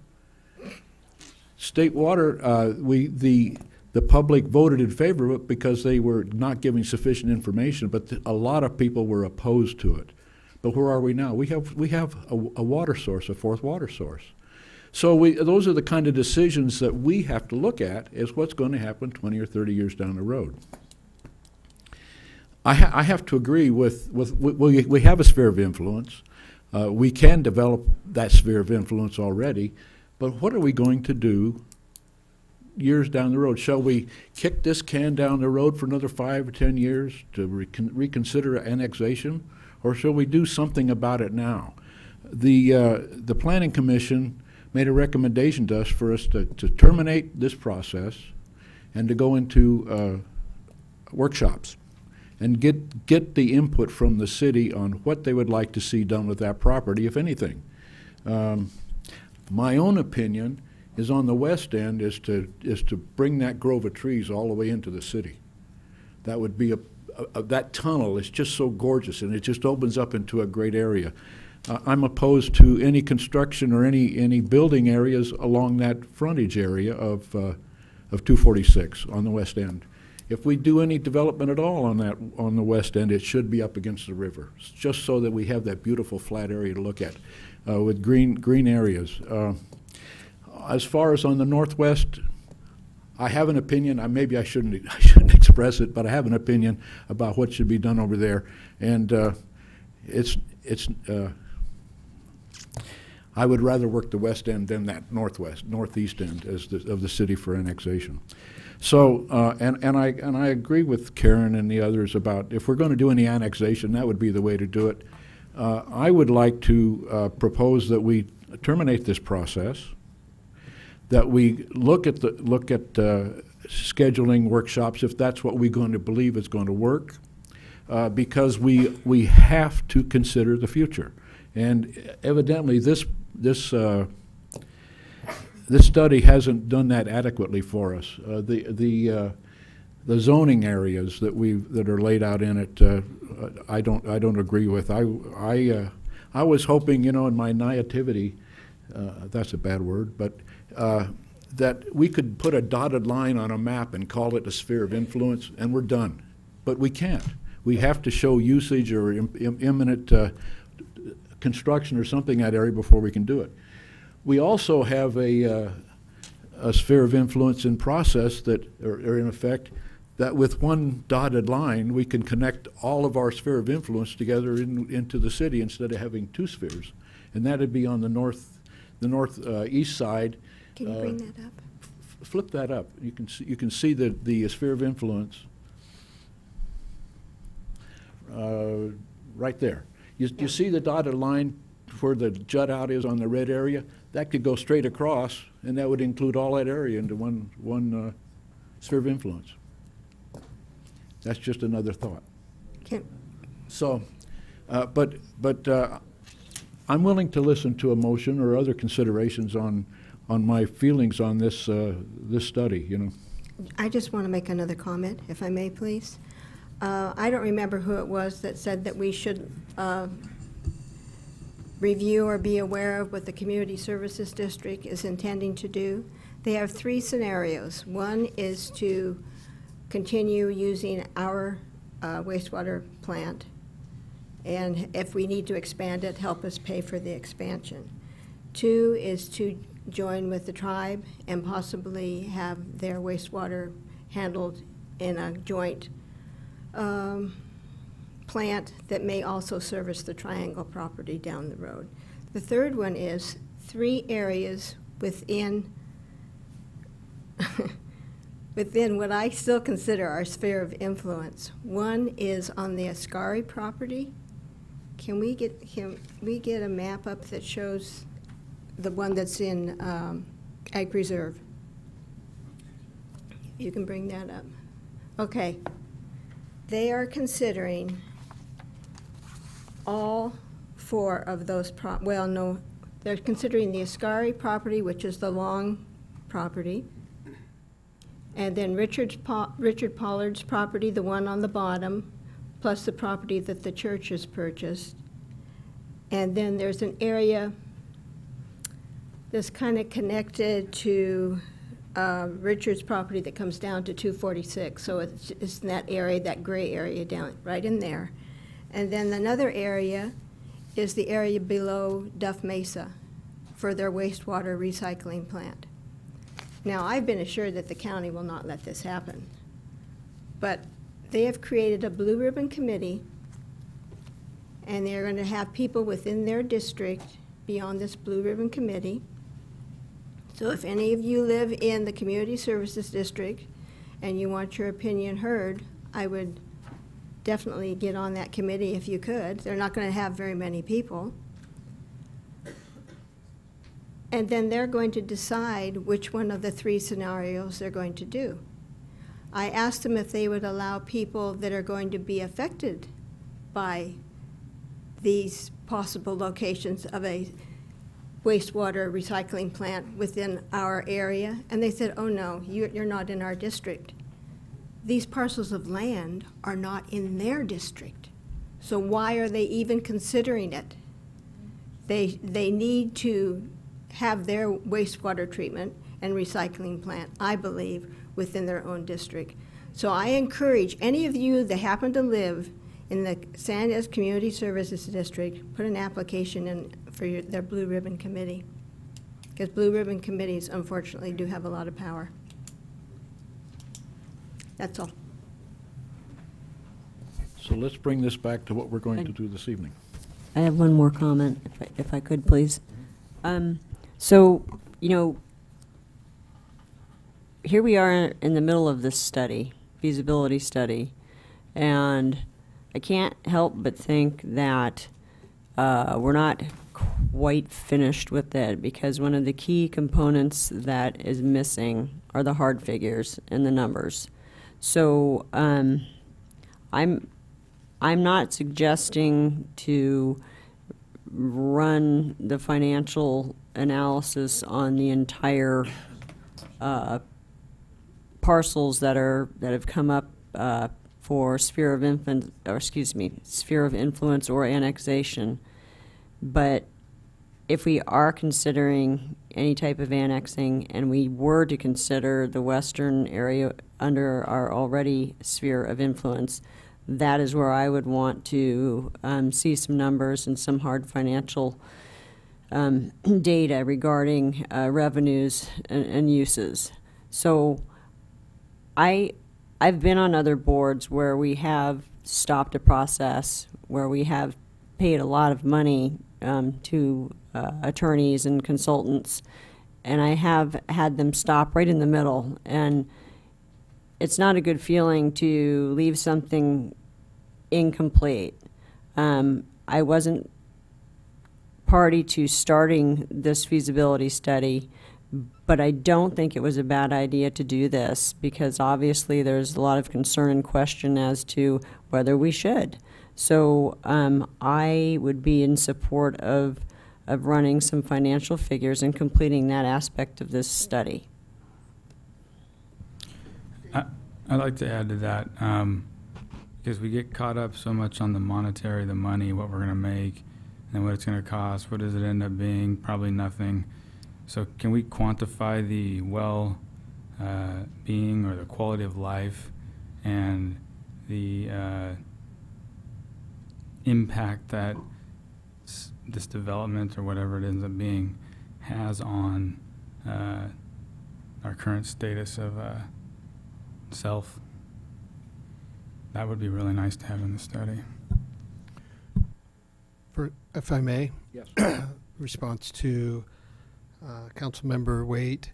One of the recommendations or ideas that were in the staff report that maybe didn't get highlighted was the idea of divorcing the suggested land use categories from any parcel in particular, removing the maps, and simply saying, run the fiscal model with the numbers for the tax split with the county and the city, all the real numbers for whichever array of land uses you might think would be nice to have. And then you would have fiscal numbers to compare. And you can say, none of it is so great that we would want to sacrifice other things. Or you might want to say, well, someday we might need to sacrifice other things for revenue. It would just be information for you. So that's the first part. As far as the second question from Councilmember Zimmerman, I don't know of any modeling that can be done for that. I'm sure there is one. I know Nepal was found to be the happiest place in the world after Disneyland, and I think San Luis Obispo had that wonderful place. So there's something going on there. But I think those kinds of intangible, unquantifiable things are what a council is elected to weigh and decide. So we can't help you there, but we can crunch the numbers. Now you're saying crunch the numbers without the zoning that has been suggested? No, we would take zoning like ag tourism or workforce housing or ag 10 land use parcel. Let me go to the map here. So for example, this one, there's a 6 or 7 land use categories. There's a rec for RV park. We could not tie it to that parcel or even that many acres. We just say per acre. This is your revenue per acre for that kind of land use based on the revenues that would be projected in the tax split with the county, the services that you have to provide to it. It doesn't tie it to any map. It's just information at that point. So that was just an option. And that, since Councilmember Waite brought it up, I thought I would pipe up. So an example of that would be, I picked up the Flying Flags flyer that has their rates on it. And if you take, for example, RV sites and the range of rates that they offer, and you come up with maybe an average daily night stay, you can basically come up with a TOT rate, which ours is 12%. Mm-hmm. If they averaged $115 a night, that would be $15. $125 a night. That'd be about $15 per site per night. that you'd receive off of that. And if you run the calculations on the amount of sites, such as this area here is on 14 acres and has 300 sites, you can calculate that out on an average monthly, multiply it times the year, and divide by the acreage to come up with basically a per acre potential of TOT tax received off of that. So looking at our neighbor and looking at our own average occupancy rates here in Solvang, it looks like we're pretty topped off around 73%. You could apply that same amount to this, for example, RV park to give some kind of an idea of what numbers would be generated in terms of tax. After that, you just need to apply the county split. Mm-hmm. And your cost to serve. Mm-hmm. So, I mean, right. I would just suggest we have all these, we just run all of these. You don't need to ever think about some of them again if you don't like the category. You may want to only pick 2 or 3 that may even just apply to within your sphere, but you'd have some numbers. That's all.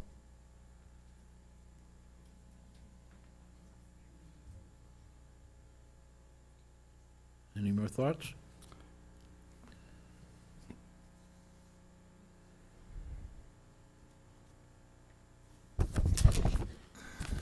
I will be very upfront. I'm not in agreement with any housing on any of those properties. So I would leave that out. That's just my opinion.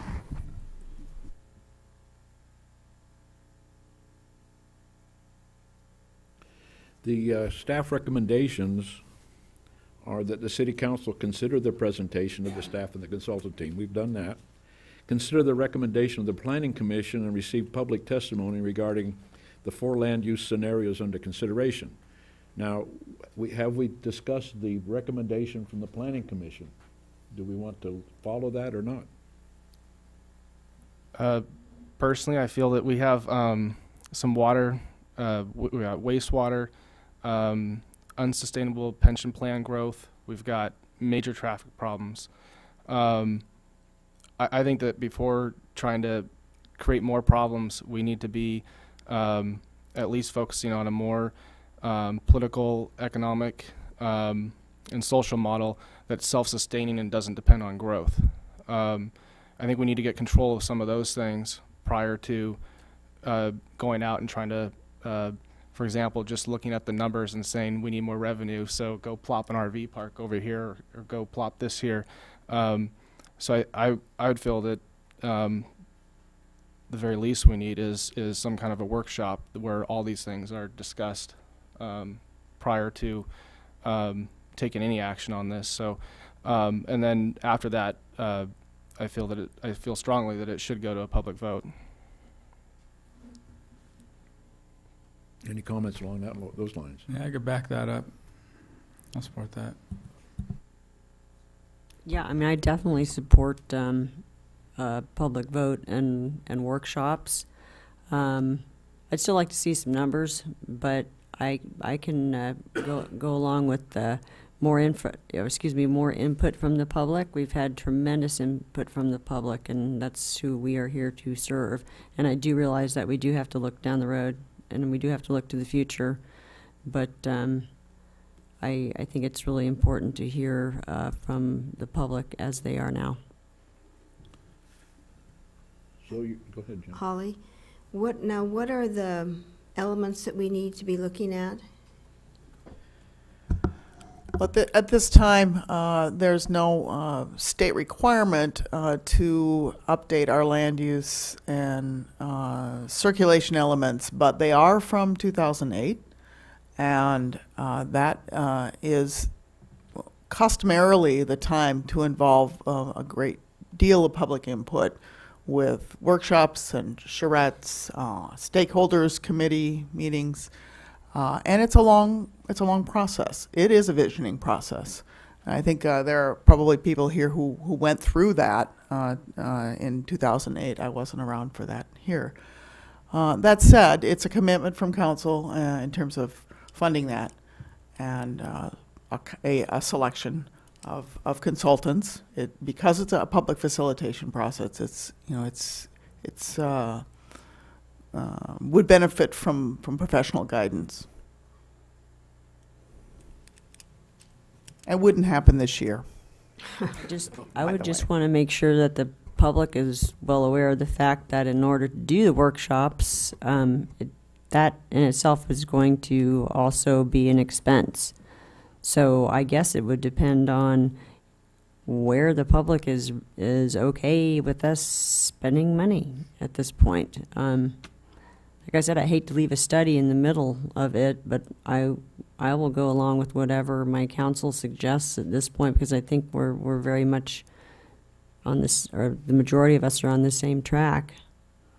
There are folks out there that went through the Valley Blueprint process, and the Valley planning process, and it's a long, drawn-out, arduous task, and it takes a lot of understanding among folks to get it accomplished. But they've come out with a great plan, in both cases. And our Planning Commission recommended that to us, so it might be something we should seriously consider. Then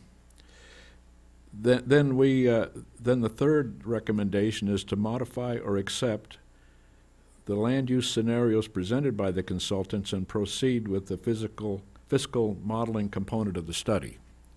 Now, from what I hear, that we're kind of shying away from that particular option. Is that true? That we're kind of looking at option number 2? Well, I think I'm the only one that wanted to follow through with the fiscal data of the study. That's all I can say about that. Like I said, I hate to leave a study in the middle unfinished. Well, is there any way we can kind of wrap this around land use issues, our land use element? Or how long do we have to put it off before we could come back with that and discuss this as part of our, updating our... Can we ask staff to come up with a... Let me just sneak in there. You actually have in your budget in the current year money to do the design element of your general plan. You could steer that towards this element instead. That would be an option. Then, it's not new money, it's money that you were going to use for your design element. Because that's the only element that we've not updated since the original general plan. So we would just do the land use element now? Well, it's often combined with a circulation element. They're rarely done separately because they're really those two elements are so intertwined. To go through this lengthy, arduous process can we have a flow chart that would give the steps that we should take over time to come to the decision that we're talking about as an annexation, including the updating of the plans and the workshops and those sorts of things, before we get into, so that we know where we're going to start from. If it ties in with updating plans, that should be a part of that process then. I got a question. Is our primary objective money, return? Is that what's going to dictate the decision? Oh, you mean the reason for the annexation? Right. I don't believe that was the case. No?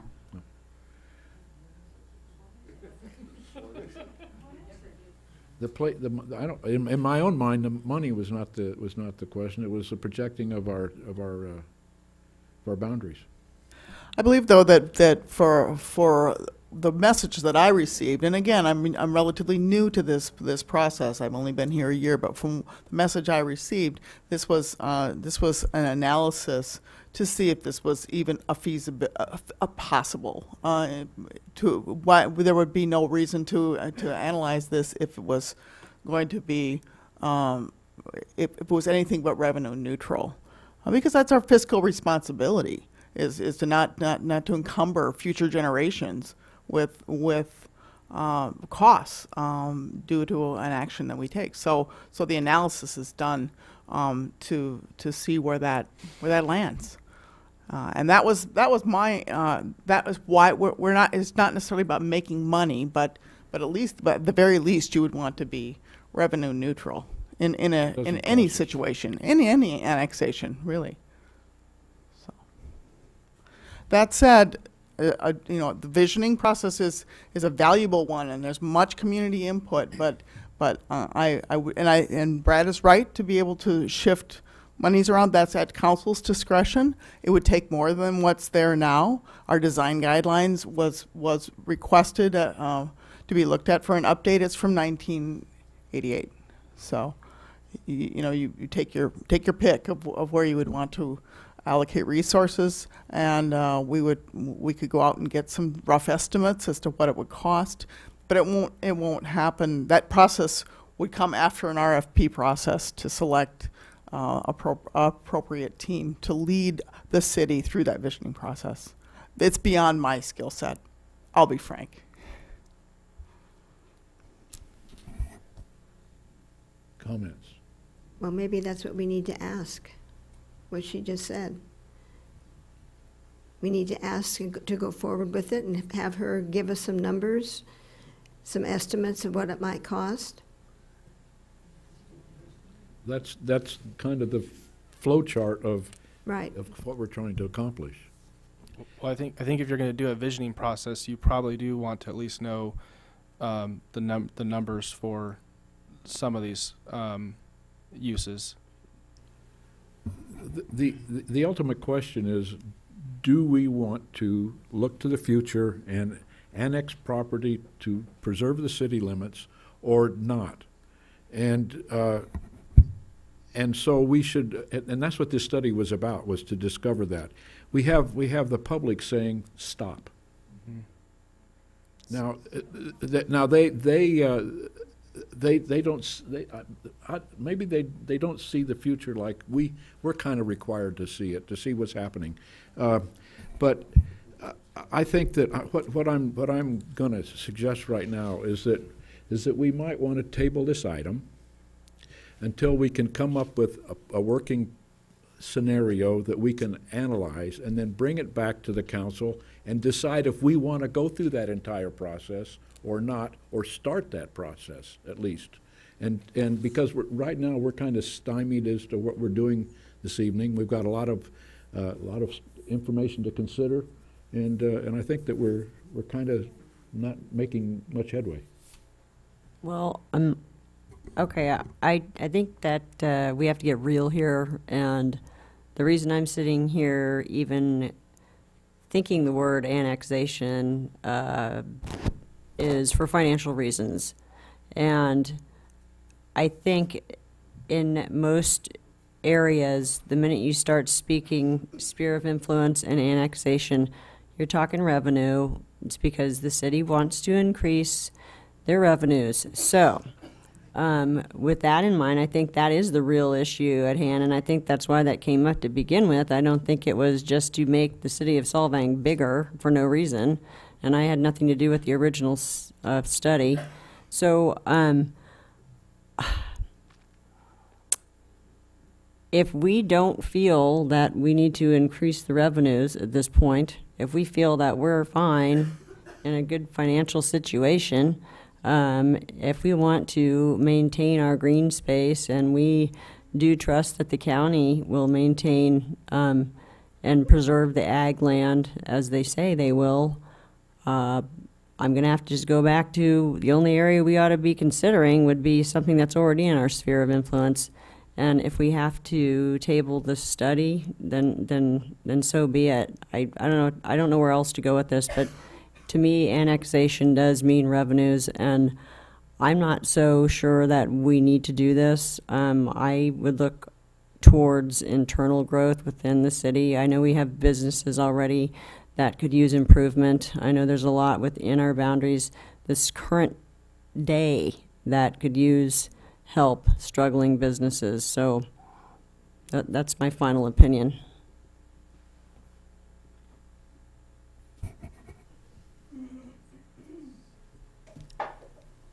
I'll make the motion to abandon this. And I'll second that. No ifs, ands, or buts, just abandon. Boom.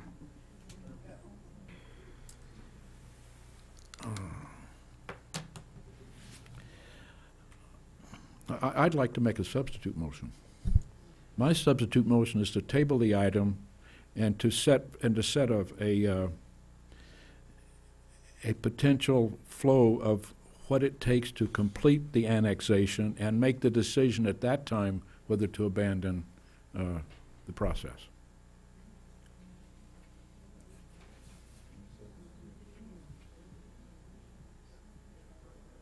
It looks like there's no second for that motion. If I'm understanding what you're saying, you want to finish the study financially and then decide if we want to go through with this? No, I want to, we're in the middle of a process right now, one that requires some preliminary work before we can even continue on. Is that correct? More planning and housing and all that kind of stuff we should consider? Yes, no, what? Have a motion. Oh, we have a motion, but we're looking for a second, so. Yeah, we also have But you can have discussion. We have a substitute motion waiting for a second. No, you can't, you have to address the first motion. You can't. That's not correct. No, that's not true. Now, I was going to suggest that this is a meeting of the City Council. It's not a town hall meeting. The council has the option of discussing this matter. It's given the option to the public to provide their input. To have this back and forth between the public and the council while motions are pending is inhibiting the council's action and the council's ability to consider this matter. I would advise that the council go ahead and deliberate and make its determinations as to whether or not a substitute motion is going to happen, the original motion is going to happen, what have you. Okay, there's a so to make sure substitute motion on the table, looking for a second. Is there a second to that motion? No, because I would like to go back to the first motion. Substitute motion failed for lack of a second. We'll go back to the first motion. All right, can I have a roll call vote, please? Councilmember Toussaint? Yes. Zimmerman? Yes. Jameson?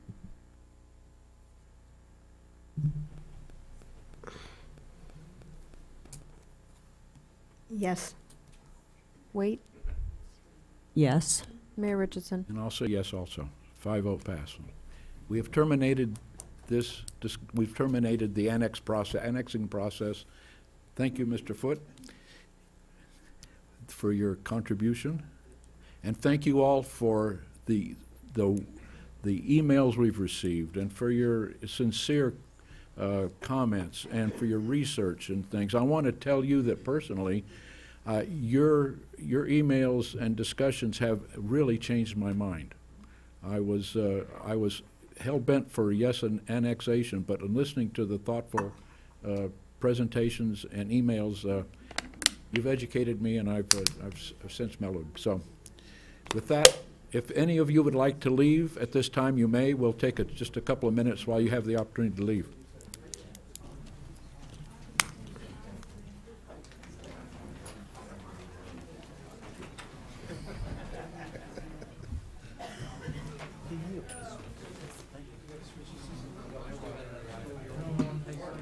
Thank you, Paul, for being here. We appreciate it very much. Thanks, Paul. Yeah, when'd you get my... Well, that's why we do, and that's why we need to... Thanks a lot. Yeah, if you'd like, sure.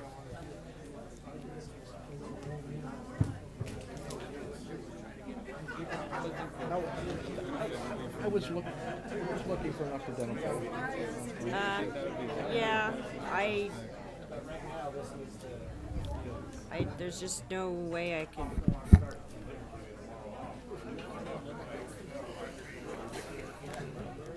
I'm sorry?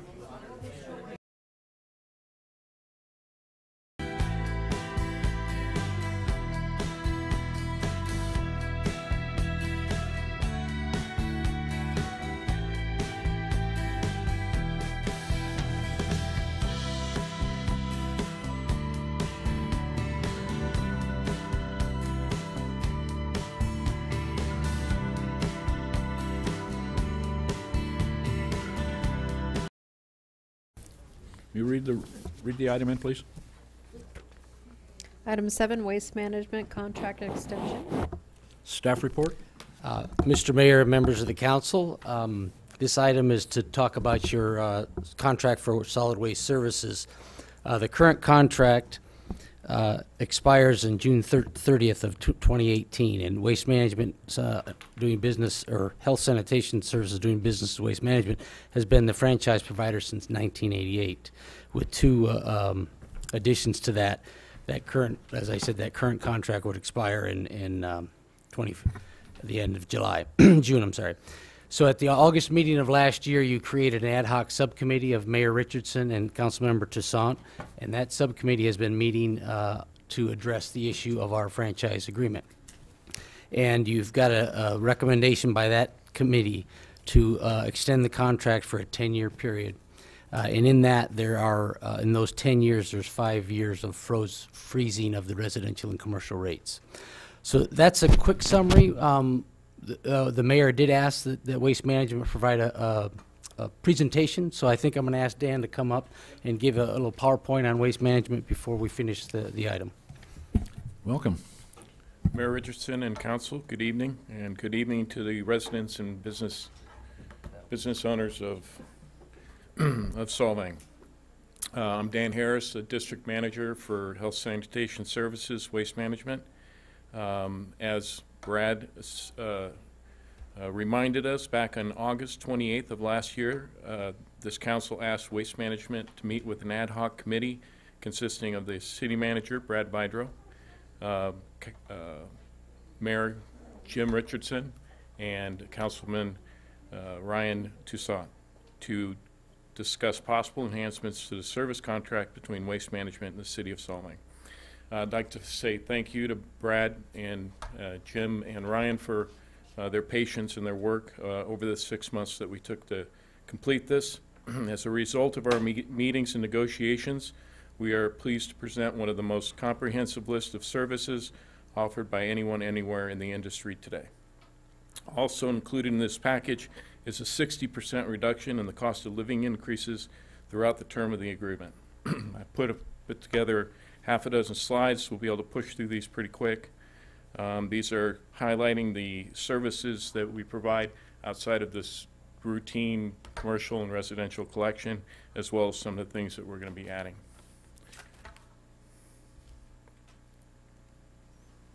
All right, starting with this. Also, we have flyers here that will be leaving in City Hall, and we can have them mailed out to anybody who requests them. The flyers will go into better detail of the slides that I'll be going through. Our team has always been very enthusiastic about participating in the events that take place in Solvang. This slide lists the many events, some of the many events that we provide various levels of support and participation in or to. This will discuss our newest services. In a continued effort to reduce our carbon footprint, we replaced more of our diesel trucks with alternative fuel trucks last year, enabling us to run only CNG trucks in Solvang. At the request of businesses and the approval of Brad Vidro, we have begun commercial collection in the downtown area on Mondays of holiday weeks. At the request of the county, we have begun bi-weekly household battery collection at the curb. In preparation for 2019 mandates from the state, we have begun to work with businesses to provide food waste collection services and education. To date, we have spoken with 48 businesses, and 6 of those businesses listed there have signed up for service. While we were out talking to these businesses, we discovered an interest in providing residential food waste collection. In response to that, we conducted a successful pilot program of in a residential area known as Skip Mesa. We now will take that, what we've learned in that pilot program, and apply it across the rest of the city. Community recycling stations. We currently have 6 community recycling stations around the city. These have been put in place to provide receptacles for businesses that are challenged for space at their business locations. These stations also provide residents a means of recycling boxes that may be too large for the cart that we service at the curb. Last year, we collected approximately 400 tons of recyclable materials through these centers, through these 6 locations. We have the list of the locations there. You can also find them on the website, as well as these flyers. The last one on there, the Nielsen's Market, I'm sure most of you are familiar with that. It's the one pictured there. Those of you who are may also be aware of how congested that location can become. It is the reason that we are working with the city to establish 2 additional locations. Currently, the locations being considered are Sunny Fields Park and Hans Christian Andersen Park.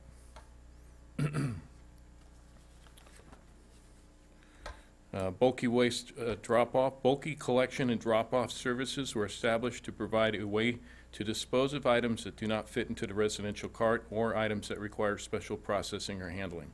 Solvang has long had the most expansive bulky waste disposal options of any jurisdiction we serve.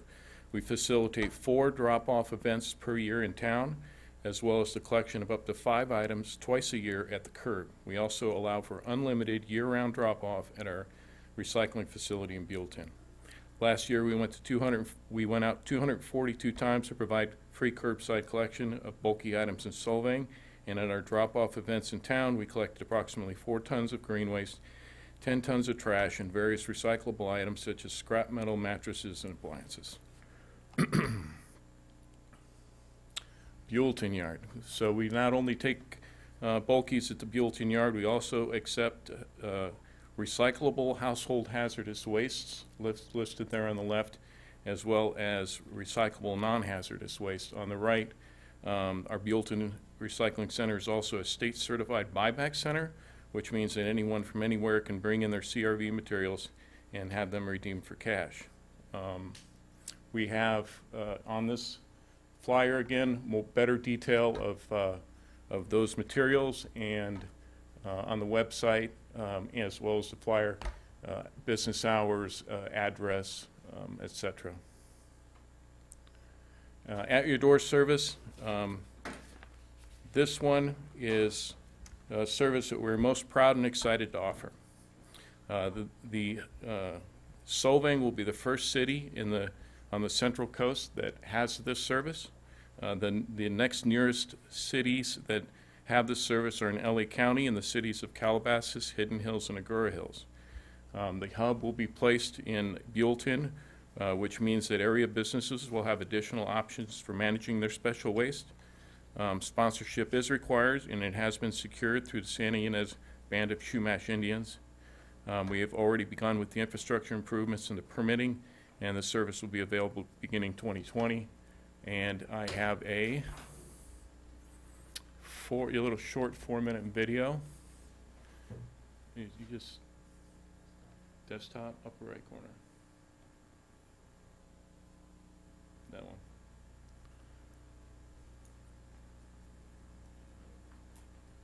And if you have... Regularly, you place your unwanted items into your trash and recycling bins on the curb to be picked up.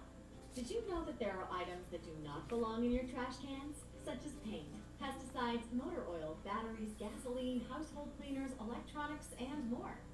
Fortunately, there's an easy way to get rid of these items, known as home-generated special materials through Waste Management's At Your Door Special Collection Service. This service is available in your community to collect these items. The most common items collected are paint products, including oil and latex paint, thinner, spray paint, wood stain, preservative, garden chemicals such as herbicide, pesticides, insecticides, and fertilizer, consumer electronics, televisions, computers, monitors, keyboard, mouse, desktop printer, fax machine, DVD player, CD player, VCR, cell phone, microwave, and related cords. Household cleaners, which include shower and towel cleaner, toilet bowl cleaner, ammonia, bleach, rust remover, carpet and upholstery cleaner, and more. Many types of batteries, including household batteries, cell phone batteries, and even vehicle batteries. Thermometers, thermostats, and other mercury-containing devices. Straight fluorescent tubes and curly compact fluorescent lamps. Swimming pool chemicals. And flammable items such as gasoline and kerosene are included. These unwanted items can be easily picked up right at your home. All you need to do is schedule a home collection. Requesting home collection is easy when you take the right steps. Step 1. Schedule a home collection in one of 3 easy ways. Go to wmatyourdoor.com, email atyourdoor@wm.com, or call 1-800-449-7587.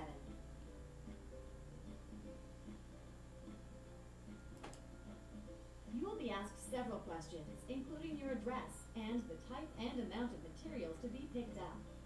Once the home address is confirmed for the service, a specific collection date will be given to you. Have your list of unwanted items ready. Step 2. Within a few days, you'll receive a large envelope that includes your containment bag, instructions, survey card, and pull tie. Open the envelope and read and follow the instructions. Step 3. On the specific date of your pickup, place the containment bag outside of your home at the specific location point by 7 a.m. This area can be near your front door or garage area. Your items should not be placed next to your trash can or on the curb. Certain items, such as vehicle batteries and electronics, do not go in the bag, but place them next to the bag. Make sure all items can be clearly identified. Labels are included in the kit, so if the original label has worn off, just put on a new one. You don't even need to be home for the appointment. Step 4. A technician will collect the eligible materials. If items are unlabeled, leaking, unsealed, or unknown, they cannot be collected and will be left at your home. Step 5. After your pickup, please provide your feedback on the survey card that was included in the kit. Just fill it out and mail it in. That's it. An easy and convenient way to help your community. At Waste Management, recycling is at the core of our business. Did you know that most of the items collected through this program are sent to be recycled? For questions and program details, contact the At Your Door Special Collection Team.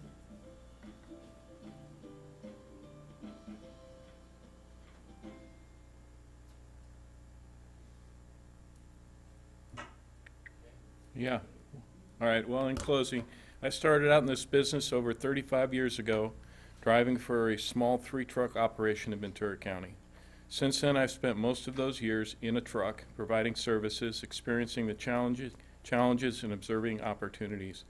Bringing that experience along with the expertise and resources of a company like Waste Management to support our amazing team of people has enabled us to be very successful in providing services above and beyond expectation.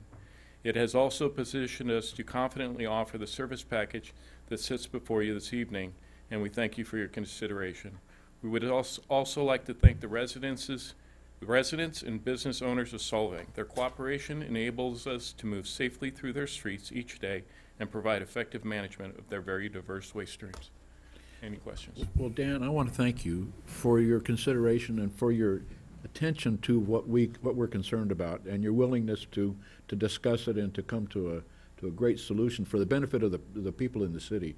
I think you've done a wonderful job, and I'm really looking forward to that at your home thing. That's a great deal. I have sample packets in front of each of you that you can see, what that looks like.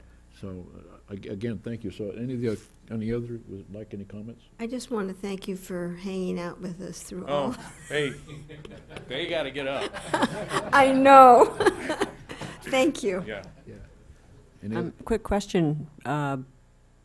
Individuals that live in condominium associations where you put your garbage cans out on the street, they're in front of your house.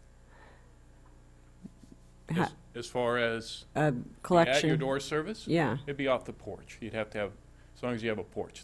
We don't do it off the curb. We don't do this service off the curb. We will. So they would actually go into the association area and get it off the porch? Off the porch. Any other questions? My only quick question was for the items uncollectible, what's the appropriate way for residents to dispose of those? Is it basically just you still bring them to Waste Management, but they're liable for their transportation? No, I think that if it's uncollectible, it's probably just a communication breakdown possibly. I do think things that's simply like dynamite, ammunition. No, there's a list, and you'll see it in there. But in the presentation, it said items uncollectible would be items that are container. You'd have to recontainer it and label it. Okay, and then items unknown. So if you don't unknown, yeah, take it to Buellton. Take it to Buellton. Okay. Yeah, that. They take it twice a year. The county has their at the airport their hazardous waste. There we go. Take it there. Okay. Thanks again, Dan, very much. Okay. Very well. Thank you. Okay, with that, we'll take it to the public for comment. I have no speaker slips. Does anyone in the public wish to comment on this agenda item? Seeing none, we'll bring it back to the council for action. Who'd like to start? So maybe we should just summarize that this is a 10-year contract that we've been working out with waste management. We have some things like, I think we have an additional site over by Sunnyfields that we're... Sunnyfields and one by Hans Christian. Yeah. Okay. And then on the fiscal part, we negotiated several rate freezes and a bit of a pass-through on some of the cost, just to help slow down the compounding effects of the CPIs every 12 months. I think, is that most of what? It's been a real beneficial negotiation. And then, of course, the addition of the services like the at-your-door service and things like that. So could I have a motion, please? I'll make the motion. I'll move staff recommendation. Is there a second? Yeah, I'll second that. It's been moved and seconded. Recall the roll, please. Mayor Richardson? Yes. Councilmember Waite? Yes. Councilmember Jameson? Yes. Toussaint? Yes. Zimmerman? Yes. And that passes with a 5-0. Thank you, guys. Thank you. Appreciate it.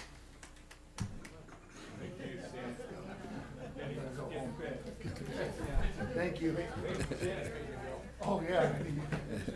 Get up at like 5. I gotta go pick up come get my garbage from recycling.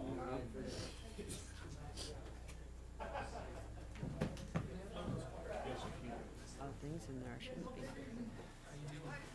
Okay, on to item 8. Item 8, second reading of ordinance authorizing an amendment to the contract between the CalPERS Board of Administration and the City of Solvang. Staff report. Mr. Mayor and members of the council, CalPERS has specific things you need to do to amend your contract, and one of them is to have your second reading on the main agenda. So that's why we had to do it tonight, and have it a certain time from after our first reading, which was 2 meetings ago. So this is pretty basic completion of the agreement you made with the employees during the negotiation, where they take over 2% of the city's share of the retirement pay. So this contract that if you approve it, we'll send it on to PERS, and they'll incorporate that into our contract, and that'll be the final step in that process. And this will bring to 8% the contribution by the employees of the employer's share. So, very good. If there's any questions? Questions of staff report? Seeing none, we'll take it to the audience for public comment. Is there any public comment regarding this item? Please come up, state your name. Linda Smith, Solvang resident. I just wanted to make a couple quick comments. My compliments to staff and those who brought this to the table. I think it's a progressive move. It's it's that you're all pulling together and moving in the right direction.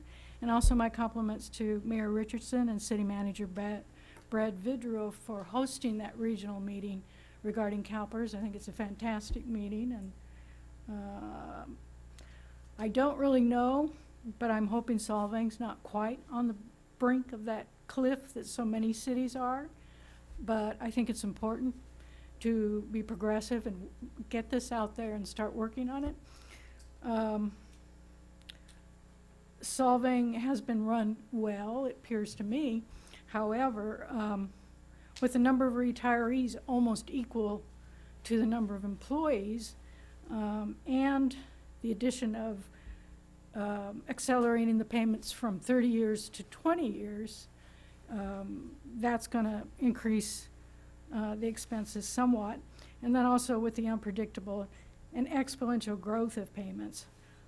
I would just say, if you haven't already done it, maybe you have, to take full advantage of the actuary expert to get a full understanding of all true costs and benefits, to predict it out into 20 years or more. Much was said about planning for the future. We can't make plans for the future unless we know what our costs are. That's the first step. So I would say go ahead and do as much as you can on that as soon as you can, and then let us know so we won't worry about it. Thank you. Thank you, Linda. Is there anyone else who wishes to speak? Seeing none, we'll bring it back to the council for action. Who would like to start? Ryan? I'll make the motion to accept staff recommendation here. Is there a second? I'll second it. It's been moved and seconded. Will you call the roll, please? Councilmember Tucson? Yes. Zimmerman? Yes. Jamison? Yes. Waite? Yes. Mayor Richardson? Yes. That passes with a 5-0. Council member reports. Do we have any? I already gave mine. Sorry? I already gave mine about the, Okay. Well, if there aren't any, I want to thank you, particularly the public, for sticking through this adventure we had tonight. And I think that we're going to be happy with the result of our annexation process, and look forward again to it in the future at some date. We're adjourned. Thank you very much.